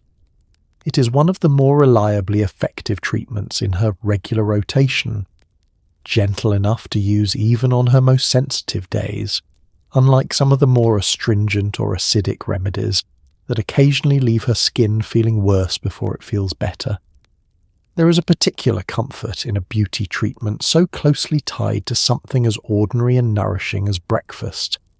The same oats that warm her family each morning finding a second, entirely different purpose by evening. It reflects, in its own small way, the resourcefulness that ran through so much of this era's home beauty wisdom, a willingness to look at the ordinary contents of the pantry with fresh eyes, finding in a simple bowl of oats not just a meal, but a quiet, reliable remedy for whatever the week's weather had left etched across her skin. It is the final touch before sleep, a thin layer of lipstick or balm smoothed on, magazines insisting this small habit would keep lips soft and prevent the chapping that came with cold winter air. It felt indulgent in a small way, a last dab of colour before the lights went out, a tiny private ritual no one else would ever see. She keeps a small, plain tube specifically for this purpose, separate from the more vibrant shade she wears during the day. This one a pale, almost colourless balm recommended in the very magazine column that first suggested the habit months earlier. Sitting at her vanity in the soft lamplight, her regular evening routine already mostly finished, she twists the tube open and applies a thin, careful layer across her lips, the slightly waxy texture settling smoothly over skin, already slightly chapped from the winter air outside. The sensation is subtle, a faint coolness followed by a gentle softening warmth as the balm begins to melt slightly against the natural heat of her lips. She presses them together gently, working the product evenly across every surface, mindful of the small cracks that always seem to develop at the corners during the coldest months, spots that benefit most from this extra, careful attention before the long hours of sleep ahead. The magazine had explained the reasoning plainly enough, describing how the dry winter air, combined with the natural moisture loss that occurred during sleep, left lips particularly vulnerable to cracking and chapping overnight. A small evening ritual serving as a simple, protective barrier against damage that might otherwise take days to properly heal. It made a certain intuitive sense to her, and after her first winter trying the habit, she had noticed a genuine difference, waking with lips considerably softer and less prone to the painful cracking that had plagued her in years past. There is a small vanity in the gesture too, one she rarely admits even to herself, a faint pleasure in this last small act of care performed entirely for no one's benefit but her own. No audience to appreciate it beyond her own reflection in the vanity mirror before the lamp goes dark. It differs from the rest of her day's beauty routine in this particular way, none of it performed for anyone else's eventual observation, simply a private comfort tucked into the last few minutes before sleep finally claims her. She's taken to keeping the small tube on her nightstand rather than returning it to the vanity each evening, close enough at hand that the ritual requires no special effort, simply reaching over before turning down the lamp, twisting open the cap, and smoothing the balm across her lips in the dim, familiar dark. It has become, over the months, as automatic as pulling the quilt up over her shoulders, one more small marker of the day's proper ending. By morning, she can feel the difference immediately upon waking, running her tongue lightly across lips that feel smooth and supple, rather than the tight, cracked discomfort winter mornings so often bring. It is a small enough result, easy to dismiss as insignificant compared to some of her more elaborate beauty rituals, and yet the consistency of the improvement, morning after morning throughout the coldest months, has made it one of the more reliably valued habits in her nightly routine. There is something quietly touching, looking back, in the idea of a woman applying a small dab of colour and care to her lips each night with absolutely no one to see the effort but herself. A private kindness extended inward rather than outward. Unusual in a life so often organised around appearances meant for other eyes entirely. It asks for so little, this final small gesture, and yet it carries its own particular tenderness. A woman tending gently to herself in the last quiet moments before the household finally settles fully into sleep, the lamp going dark, the small tube capped and set aside until tomorrow night's ritual begins again. Let's slow down for a moment on this one, because it was considered almost a luxury. A small bottle of rose water mixed with glycerin sat on many a vanity, dabbed on after washing to leave the skin soft and faintly fragrant. The scent was gentle, floral, old-fashioned in the best way, the kind of smell that clung quietly to a pillow all night. The bottle itself sits among the finer things on her vanity, purchased from the pharmacy in a small glass container that feels more elegant than the plain tins and jars crowding the rest of her shelf. Its label printed in a delicate script that seems to promise something a little more indulgent than an ordinary lotion. She measures out a small amount into her palm each evening after washing her face, the mixture cool and slightly slippery, the two ingredients having settled together into a faintly cloudy solution that never quite fully combines no matter how many times the bottle is shaken. Smoothing it across her cheeks and forehead, she can feel the immediate softness it leaves behind, the glycerin drawing a gentle moisture into her skin while the rose water lends its familiar, old-fashioned fragrance, floral without being overpowering, the kind of scent that reminds her faintly of her own grandmother's dressing table, jars of similar preparations lined up in careful rows decades earlier. There is something almost inherited in the ritual, a beauty practice that feels older than the glossy magazines currently recommending it, passed down through generations of women who understood instinctively what these two simple ingredients could accomplish together. She works the mixture gently along her jaw and down her neck as well, mindful of the same advice repeated in every article she's ever read about skin, that the neck ages every bit as visibly as the face and deserves every bit as much careful attention, even if it is so often neglected in the rush of an ordinary evening routine. The skin there absorbs the mixture eagerly, the dryness of the day's chores softened considerably by the small effort of this evening application. There is a particular calm to this ritual that distinguishes it from some of her more clinical treatments, nothing medicinal or corrective in its purpose, simply a gentle, fragrant softness applied for its own sake, valued as much for the pleasant ritual of it as for any visible result. She takes her time with it, in no particular hurry, the floral scent rising softly around her in the quiet lamplight of her bedroom, the rest of the household already settled for the evening. The glycerin itself she understands to be the true workhorse of the mixture, drawing moisture from the air into the skin in a way that plain rose water alone could never achieve, while the rose water lends its softness and its fragrance, transforming what might otherwise be a purely practical treatment into something closer to a small daily luxury. Together they strike a balance she has come to rely on, effective enough to notice a genuine difference in her skin's softness, gentle enough to use every single night without any of the irritations some of her other remedies occasionally cause.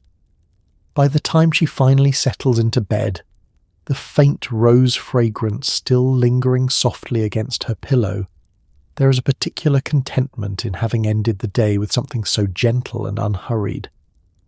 The scent follows her into sleep, faint and comforting, a small reminder of care extended toward herself in the quietest hours of the evening when no one else is watching, and the only audience for her efforts is her own reflection in the dim vanity mirror, softened by lamplight and the last quiet moments before the house falls fully silent for the night.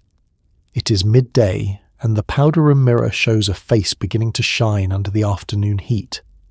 Rather than reapplying powder, Magazines suggested simply pressing a clean handkerchief gently against the skin, absorbing the shine without disturbing the makeup beneath. It was a small, practical trick, the kind passed quietly between women who understood there was no time to start over.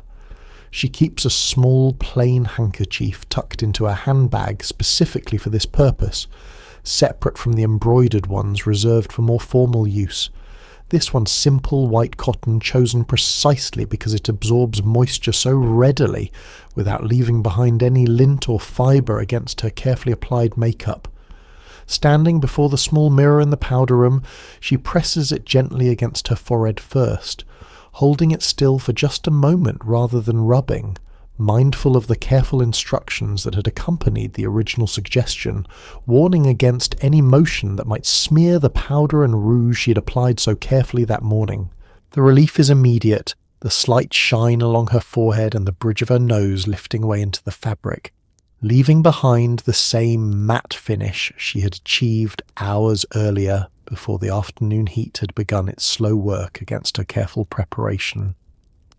She checks the handkerchief afterward, noting the faint transfer of oil and powder onto the fabric, proof that the trick has done its quiet work without requiring the more involved process of reapplying her makeup entirely.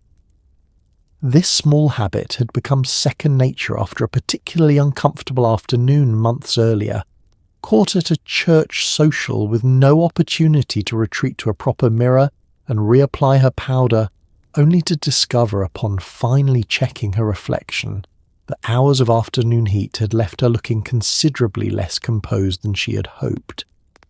The magazine article, read shortly afterward, had felt almost like a small rescue, offering a solution so simple and portable that she wondered why she'd never thought of it herself.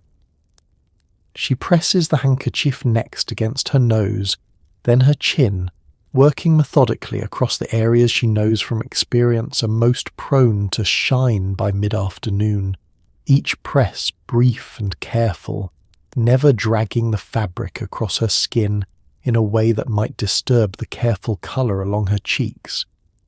The whole process takes less than a minute, considerably faster than the alternative of retreating somewhere private to reapply her powder from scratch. A small mercy on busy afternoons when she has neither the time nor the privacy for anything more involved. There is something quietly practical about this particular trick that appeals to her more than some of the era's more elaborate beauty rituals, requiring no special purchase, no dedicated product beyond a plain handkerchief she would carry regardless, folded into her handbag alongside her coin purse and her small compact. It reflects the same resourcefulness that runs through so much of her daily approach to appearance, finding within ordinary, already owned items solutions to problems that might otherwise seem to require an entirely new product, purchased specifically for the purpose. She's passed the trick along to her sister as well, sharing it quietly over tea one afternoon, after noticing her sister dabbing anxiously at her own shining forehead with nothing more than an ordinary napkin, considerably less effective and prone to leaving behind small bits of lint that only made the problem more visible rather than less. Her sister had adopted the habit immediately, and now both of them carry their small designated handkerchiefs, a quiet sisterhood of practical women who understood that sometimes the simplest solution, tucked into a handbag and ready at a moment's notice, served far better than anything more elaborate the drugstore shelves might offer. By the time she finally folds the handkerchief back into her handbag and checks her reflection one final time, the shine lifted away and her careful morning makeup restored to something closer to its original composure. There is a small satisfaction in having solved the problem so efficiently, without fuss, without needing to retreat somewhere private for a lengthy repair. It is one of those small practical tricks that asks for almost nothing and delivers exactly what it promises, quietly passed along from woman to woman, page to handbag, ready whenever the afternoon heat threatens to undo the morning's careful effort. Let's finish in the pantry, where something unexpected became a beauty secret. A little juice pressed from a beet, dabbed carefully onto the cheeks and lips, gave a natural flush that some magazines swore looked more believable than store-bought rouge. It stained slightly, faintly earthy in scent, a small bit of resourcefulness born from a decade that often preferred to make do rather than buy new. The beet itself comes from the small jar of pickled beets kept in the pantry for salads. Though she has learned through some trial and error that a freshly boiled beet, its juice pressed carefully through a clean cloth into a small dish, produces a more reliable colour than the vinegar-tinged pickled variety, which tends to leave behind a faintly sour smell alongside its colour. She prepares a small batch every few weeks, boiling a single beet just long enough to soften it before pressing the deep crimson liquid through the cloth, careful not to stain her apron or the counter in the process.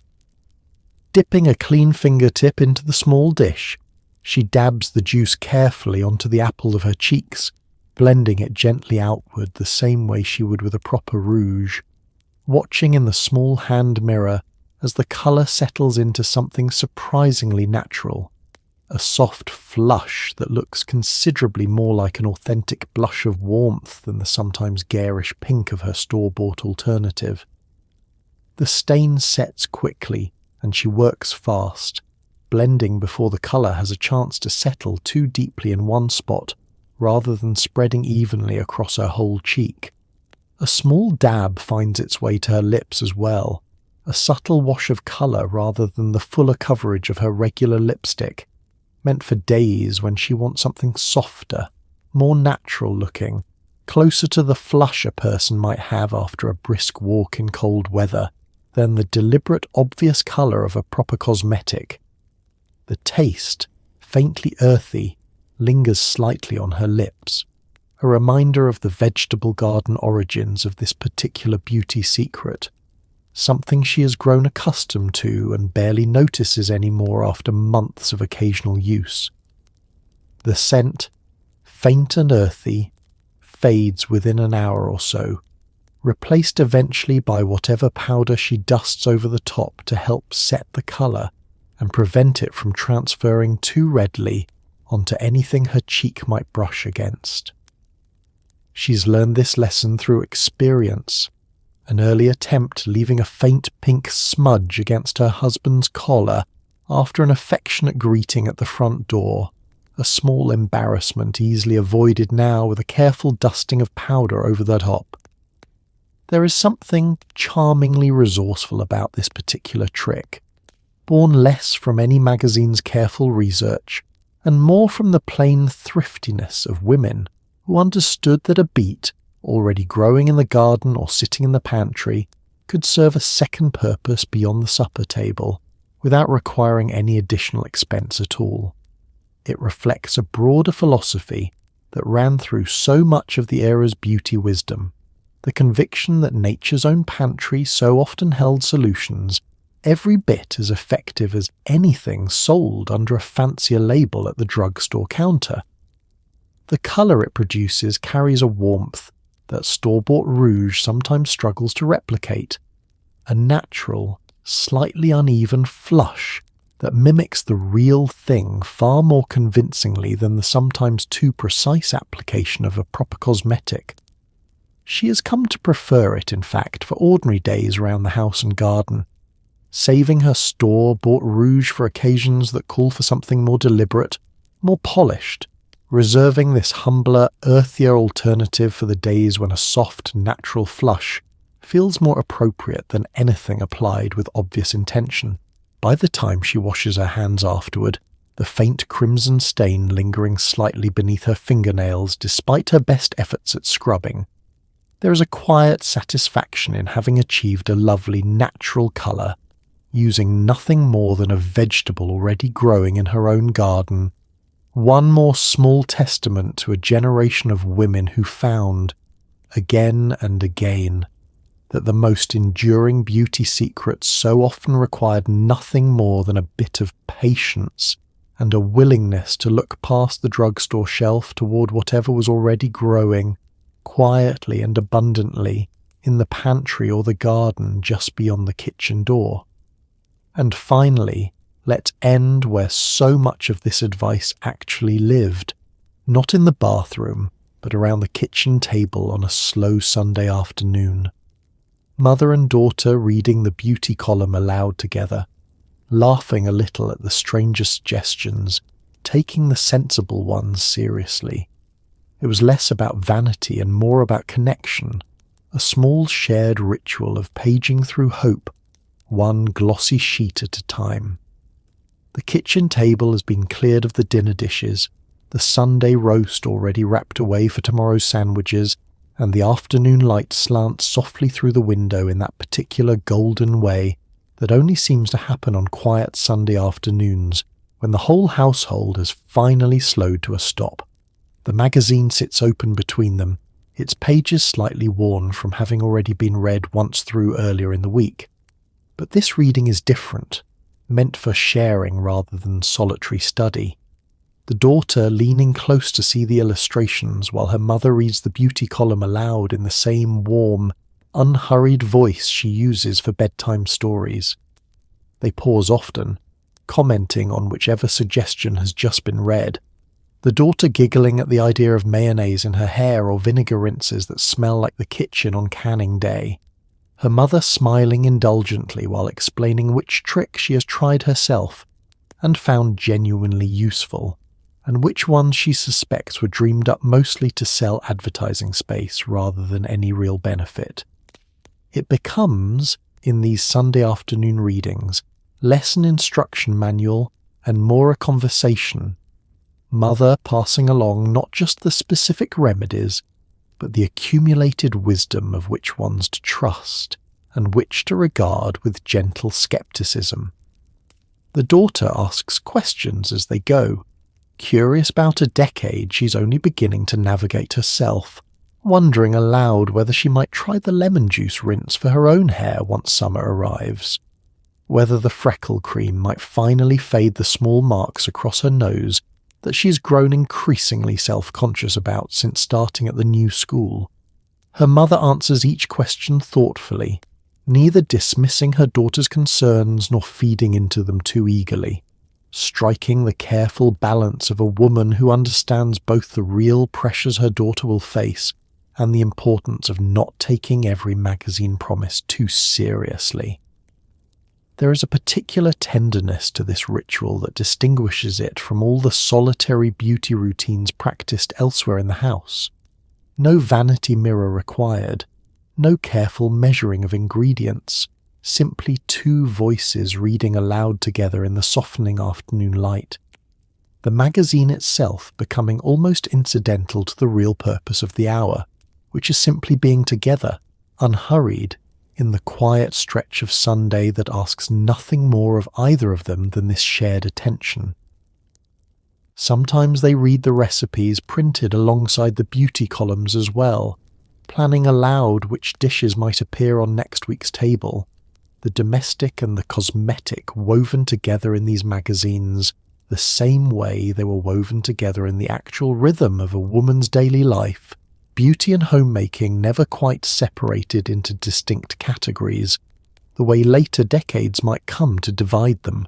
The daughter listens to both with equal interest, absorbing not just the specific tips but the whole unspoken lesson of what it meant to run a household, to tend to herself and her family with the same patient, resourceful care. As the afternoon light continues to shift and lengthen across the kitchen table, they eventually close the magazine, the daughter already planning which tips she might try that very week. Her mother quietly pleased at having passed along not just information, but a kind of inheritance. The accumulated wisdom of her own mother and grandmothers filtered now through the glossy pages of a modern magazine, but carrying, underneath it all, the same essential message passed down through generations, that care taken with oneself, however small or occasionally silly the specific method, was never truly frivolous, but simply one more quiet expression of the patience and attention a woman learned to extend, first toward herself and eventually toward everyone she loved. The magazine gets tucked away on the shelf beside the others, ready for next Sunday's reading. One more small ritual folded into the gentle, unhurried rhythm of a household at rest.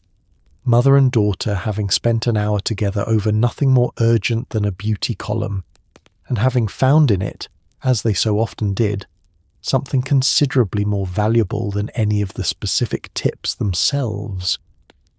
Let's step back into the bathroom cabinet one more time, this time for something meant not for the skin but for the smile. Magazines occasionally suggested a small dab of hydrogen peroxide mixed directly with ordinary tooth powder, promising a whiter, brighter result than the tooth powder could achieve on its own. It fizzed faintly on contact, a strange little bubbling sensation that felt almost medicinal. She keeps the small brown bottle beside her toothbrush now, a habit picked up several months earlier after reading the same magazine column that had already convinced her to try peroxide on her freckles. Each morning, she taps a small amount of tooth powder into her palm, then adds just a drop or two of the peroxide, watching the mixture bubble faintly the moment the two combine, a strange, almost alive fizzing that always makes her pause for just a second before continuing with her regular brushing. The sensation in her mouth is distinctly different from her usual routine, a faint tingling along her gums that she has come to associate specifically with this treatment, mild enough never to be uncomfortable but noticeable enough that she always knows immediately whether she has mixed the proportions correctly. She brushes carefully, working the foaming mixture across her teeth in the same small circles her dentist once demonstrated, mindful of the magazine's warning against pressing too hard or using the treatment more than a few times each week. The results, when she checks in the bathroom mirror afterward, arrive slowly, the way most of these home treatments seem to. A subtle brightening she notices most clearly when comparing a recent photograph against one taken a year or two earlier. Her teeth seem to catch the light a little more cleanly now, less of the faint yellowing that years of tea and coffee had gradually left behind, though she remains uncertain whether the peroxide alone deserves the full credit, or whether her generally more careful attention to her teeth since beginning the ritual played its own quiet part. There is a particular seriousness to this routine that echoes some of her other medicinal-feeling treatments, closer in spirit to the boric acid eye wash than to her more purely cosmetic rituals like rouge or lipstick. She approaches it with the same careful moderation, never tempted to use more of the peroxide than the instructions suggest, mindful of warnings about irritation to sensitive gums that could easily undo whatever benefit the treatment was meant to provide. Her husband has noticed the effort as well, commenting once over breakfast that her smile seemed particularly bright that morning. A small compliment that pleased her more than she likely should have admitted, given how modest and inexpensive the whole ritual actually was. It requires nothing beyond what already sits on the bathroom shelf. No special trip to a dentist. No costly treatment beyond the same small bottle she uses for her freckles, repurposed once again for an entirely different, equally patient campaign.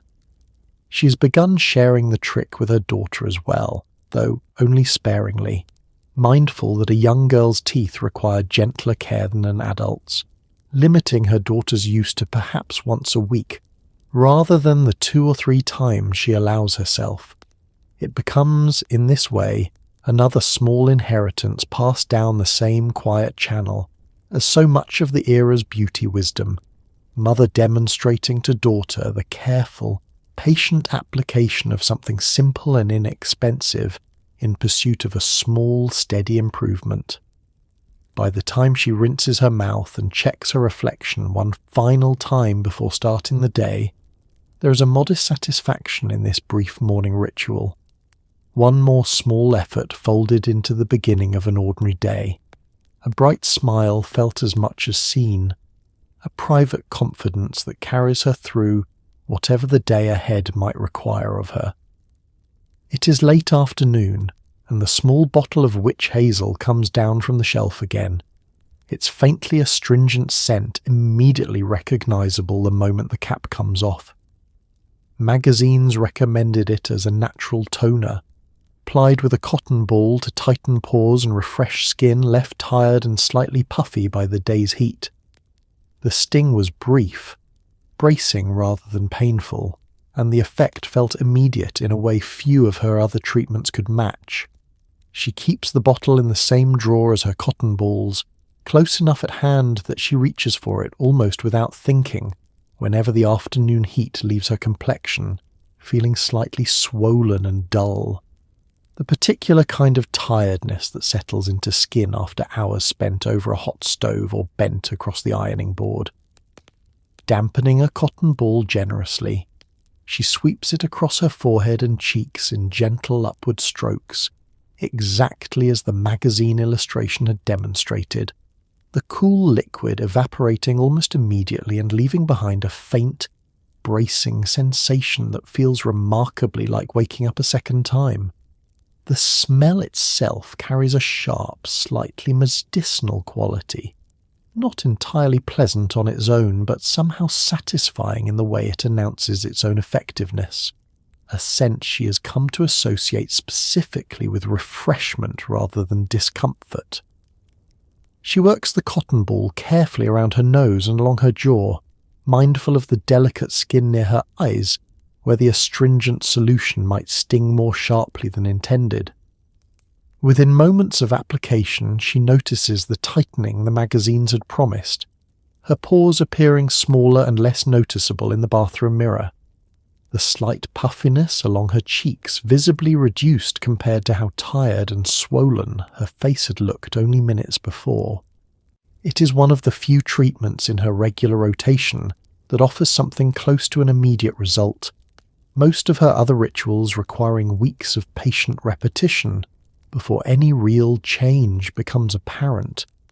She has learned through experience precisely how much witch hazel her skin can tolerate before the tightening sensation crosses over into genuine discomfort, careful never to apply it too frequently in a single day, mindful of the same warnings that accompany so many of her other home remedies about the dangers of overdoing even a genuinely helpful treatment. Once in the late afternoon has become her preferred rhythm, timed specifically to refresh her complexion before her husband returns home from work, a small private effort to appear less visibly worn by the day's labour than she often feels by that particular hour. The bottle itself has become something of a household staple beyond its cosmetic use as well. Pressed into service occasionally for a mild sunburn along her son's shoulders, after an afternoon spent too long at the swimming hole, or dabbed carefully onto a small insect bite that refuses to stop itching through supper. Its versatility reminds her faintly of the petroleum jelly kept in the same bathroom cabinet, another humble product asked to serve a dozen different purposes across an ordinary week, none of them requiring any special expertise beyond a cotton ball and a willingness to reach for it whenever some small discomfort presented itself. By the time she finishes her evening chores, the early application of witch hazel long since faded from both her skin and her memory, there remains a quiet satisfaction in having tended to her tiredness in some small, tangible way, even amid a day that otherwise offered few opportunities to pause and attend to herself. It is not a glamorous ritual, requiring no elaborate preparation or lengthy waiting period, simply a quick, bracing sweep of cool liquid across tired skin, and yet its immediacy makes it one of her most reliably comforting small habits. A brief moment of genuine refreshment tucked into the middle of an otherwise unrelenting afternoon. Let's step away from the vanity entirely for this one, because the magazines insisted that true beauty began somewhere the mirror could never quite reach. A simple glass of warm salt water, gargled each morning, was said to clear the throat, settle the stomach, and, according to more than one confident columnist, improve the complexion from the inside out. It tasted unpleasant, but the ritual felt purposeful, almost medicinal in its seriousness. She prepares the mixture each morning before breakfast has even begun, a small spoonful of salt dissolved into a glass of water, warmed just enough on the stove to feel comfortable rather than scalding. The whole process taking only a minute or two, folded easily into the earliest part of her morning routine before her husband has come downstairs and while the kitchen is still quiet enough for a moment entirely her own. She tips her head back at the sink, gargling the warm, briny liquid for the full count of 30 the magazine had specifically recommended, feeling it work along the back of her throat with a sensation that is neither pleasant nor entirely unpleasant, simply bracing in its own particular way. The taste lingers faintly afterward, salty and slightly metallic, and she rinses her mouth with plain water immediately following, a small mercy before the coffee she looks forward to each morning. The magazine's reasoning had connected this simple habit to a whole chain of supposed benefits, clearing minor congestion, settling any lingering unease in the stomach from the previous evening's supper, and eventually, through some connection, she found harder to follow logically but easier to simply trust, contributing to clearer, brighter skin over time. She's come to appreciate the ritual less for any dramatic transformation in her complexion, which she admits privately she's never been entirely certain she can attribute specifically to this particular habit, and more for the small, quiet discipline of it. A morning routine that asks for nothing beyond a spoonful of salt and a few minutes of attention before the rest of the day's demands begin in earnest. It has become, over time, simply part of the architecture of her morning, as reliable and unremarkable as making the coffee or checking the weather through the kitchen window. There is a particular category of beauty advice from this era that leans this way, less concerned with what could be applied directly to the skin, and more focused on some vaguer, harder-to-verify notion of internal wellness translating outward into visible radiance. She's read similar suggestions about drinking more water, about eating more vegetables, about getting proper rest, all of it dressed in the same confident language that promised a clear connection between inner habits and outer appearance, even when the actual evidence remained frustratingly difficult to pin down or measure with any real certainty. Still, she continues the habit faithfully, morning after morning, finding in it a small comfort regardless of whether the promised benefits to her complexion prove entirely real or only partially so. There is something to be said, she's come to believe, for any small morning ritual performed with consistency and intention, whether or not its full claimed benefits hold up under closer scrutiny. The simple act of caring for oneself first thing each morning, carrying its own quiet value separate from whatever specific result it might or might not deliver. By the time breakfast is finally on the table and her husband has come downstairs, the morning saltwater ritual is already long finished, tucked quietly into the earliest, most private minutes of her day, unremarked upon and unremarkable to anyone but herself.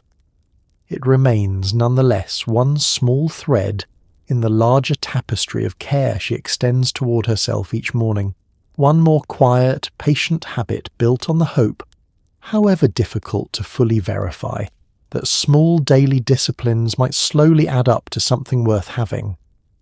It is Sunday afternoon, and the icebox yields up something cool and green for an entirely different purpose than supper.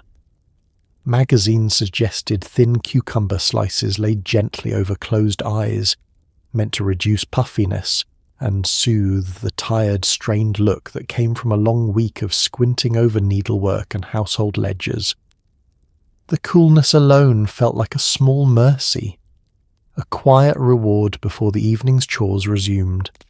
She slices the cucumber thin and even, taking care that each piece is roughly the same thickness so they rest evenly against her closed lids without any awkward pressure on one side or the other. Settling into her armchair by the window, the Sunday afternoon light soft and unhurried around her, she lies back against a cushion, and lays a slice carefully over each closed eye, the coolness immediately soothing against skin that has felt tight and tired since Friday. When a full day spent bent over her count books left her squinting until well past supper. The sensation is immediate and welcome, a gentle chill spreading slowly as the slices begin to warm slightly against her skin, and she settles into the stillness the ritual requires, mindful that any movement risks the slices sliding away entirely. It is one of the few beauty treatments in her regular rotation that asks for nothing more than complete relaxation, no careful massaging, no precise timing beyond simply resting quietly until the slices have done their gentle work. She keeps a small kitchen towel folded beneath her head to catch whatever moisture might drip free as the cucumber slowly releases its coolness, and she finds herself drifting into something close to a light doze during the 15 minutes or so she allows the treatment to work, the Sunday afternoon quiet around her, deepening the sense of genuine rest. This particular ritual provides more reliably than almost any of her other beauty routines. The theory, as the magazine explained it, rested on the cucumber's high water content and mild astringent properties, drawing gently at the puffiness that had settled beneath her eyes after a week of insufficient sleep and considerable squinting, while the coolness itself helped constrict the small blood vessels responsible for the tired, slightly shadowed look she'd grown accustomed to seeing by Friday evening.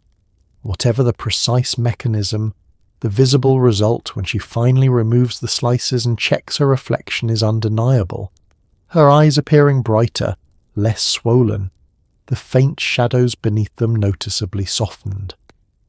There is a particular luxury to this ritual that distinguishes it from so many of her more effortful beauty routines, requiring nothing beyond a cucumber already sitting in the icebox and a quiet 15 minutes she must otherwise carve deliberately out of an already busy Sunday. She has come to treasure this small enforced stillness as much as the cosmetic result itself, a rare permission to simply lie still and rest without any accompanying guilt about tasks left undone elsewhere in the house. Her daughter has taken to the ritual as well, though for entirely different reasons, delighting in the coolness of the slices and the strange giggling sensation of lying still, with vegetables balanced over her closed eyes, turning what her mother intends as a quiet, restorative practice into something closer to a small game the two of them share on Sunday afternoons. Her mother allows this happily enough, recognizing that whatever benefit the ritual provides to her own tired eyes, it provides an equally valuable benefit in the simple togetherness of the shared afternoon. By the time she finally sets the cucumber slices aside and rises from her chair, the Sunday afternoon light beginning its slow shift toward evening, there is a genuine refreshment to her eyes that no amount of powder or careful makeup could entirely replicate. It remains one of her favourite small rituals precisely because of how little it demands and how much it quietly gives back. 15 minutes of stillness rewarded with brightness, rest exchanged honestly for rest, without any of the discomfort or careful measuring that so many of her other beauty treatments require. So tonight, as the lights dim and the fan hums low, think about all the small rituals we've walked through together. The cold cream smoothed on before bed, the vinegar rinse, the buttermilk bath, the quiet 10 minutes with a cucumber slice resting over tired eyes. None of it was glamorous. Not really. It was patient, ordinary, a little strange in places, and entirely human. Think about the women who stood at those kitchen counters and bathroom mirrors, mixing what they had on hand, an egg, a lemon, a spoonful of salt, into something that made them feel just a little more cared for before facing another long day. They were not chasing perfection, so much as they were chasing a small private moment of gentleness, in a life that asked a great deal of them. A mother teaching a daughter how to smooth cream in careful circles. Sisters trading tips over a fence, a little bit of hope, dabbed on each night, however small the result. maybe that is the thing worth carrying forward from tonight. Not the mayonnaise or the vinegar, but the patience underneath it. The willingness to slow down for 10 quiet minutes and tend to something or someone gently. To notice the small rituals in your own life, the ones that ask for nothing but attention, and to let them matter. History is not always dramatic. Sometimes it is a jar of cold cream, a warm bath, and a woman closing her eyes for just a few minutes before the day begins again. And that was enough. That has always been enough.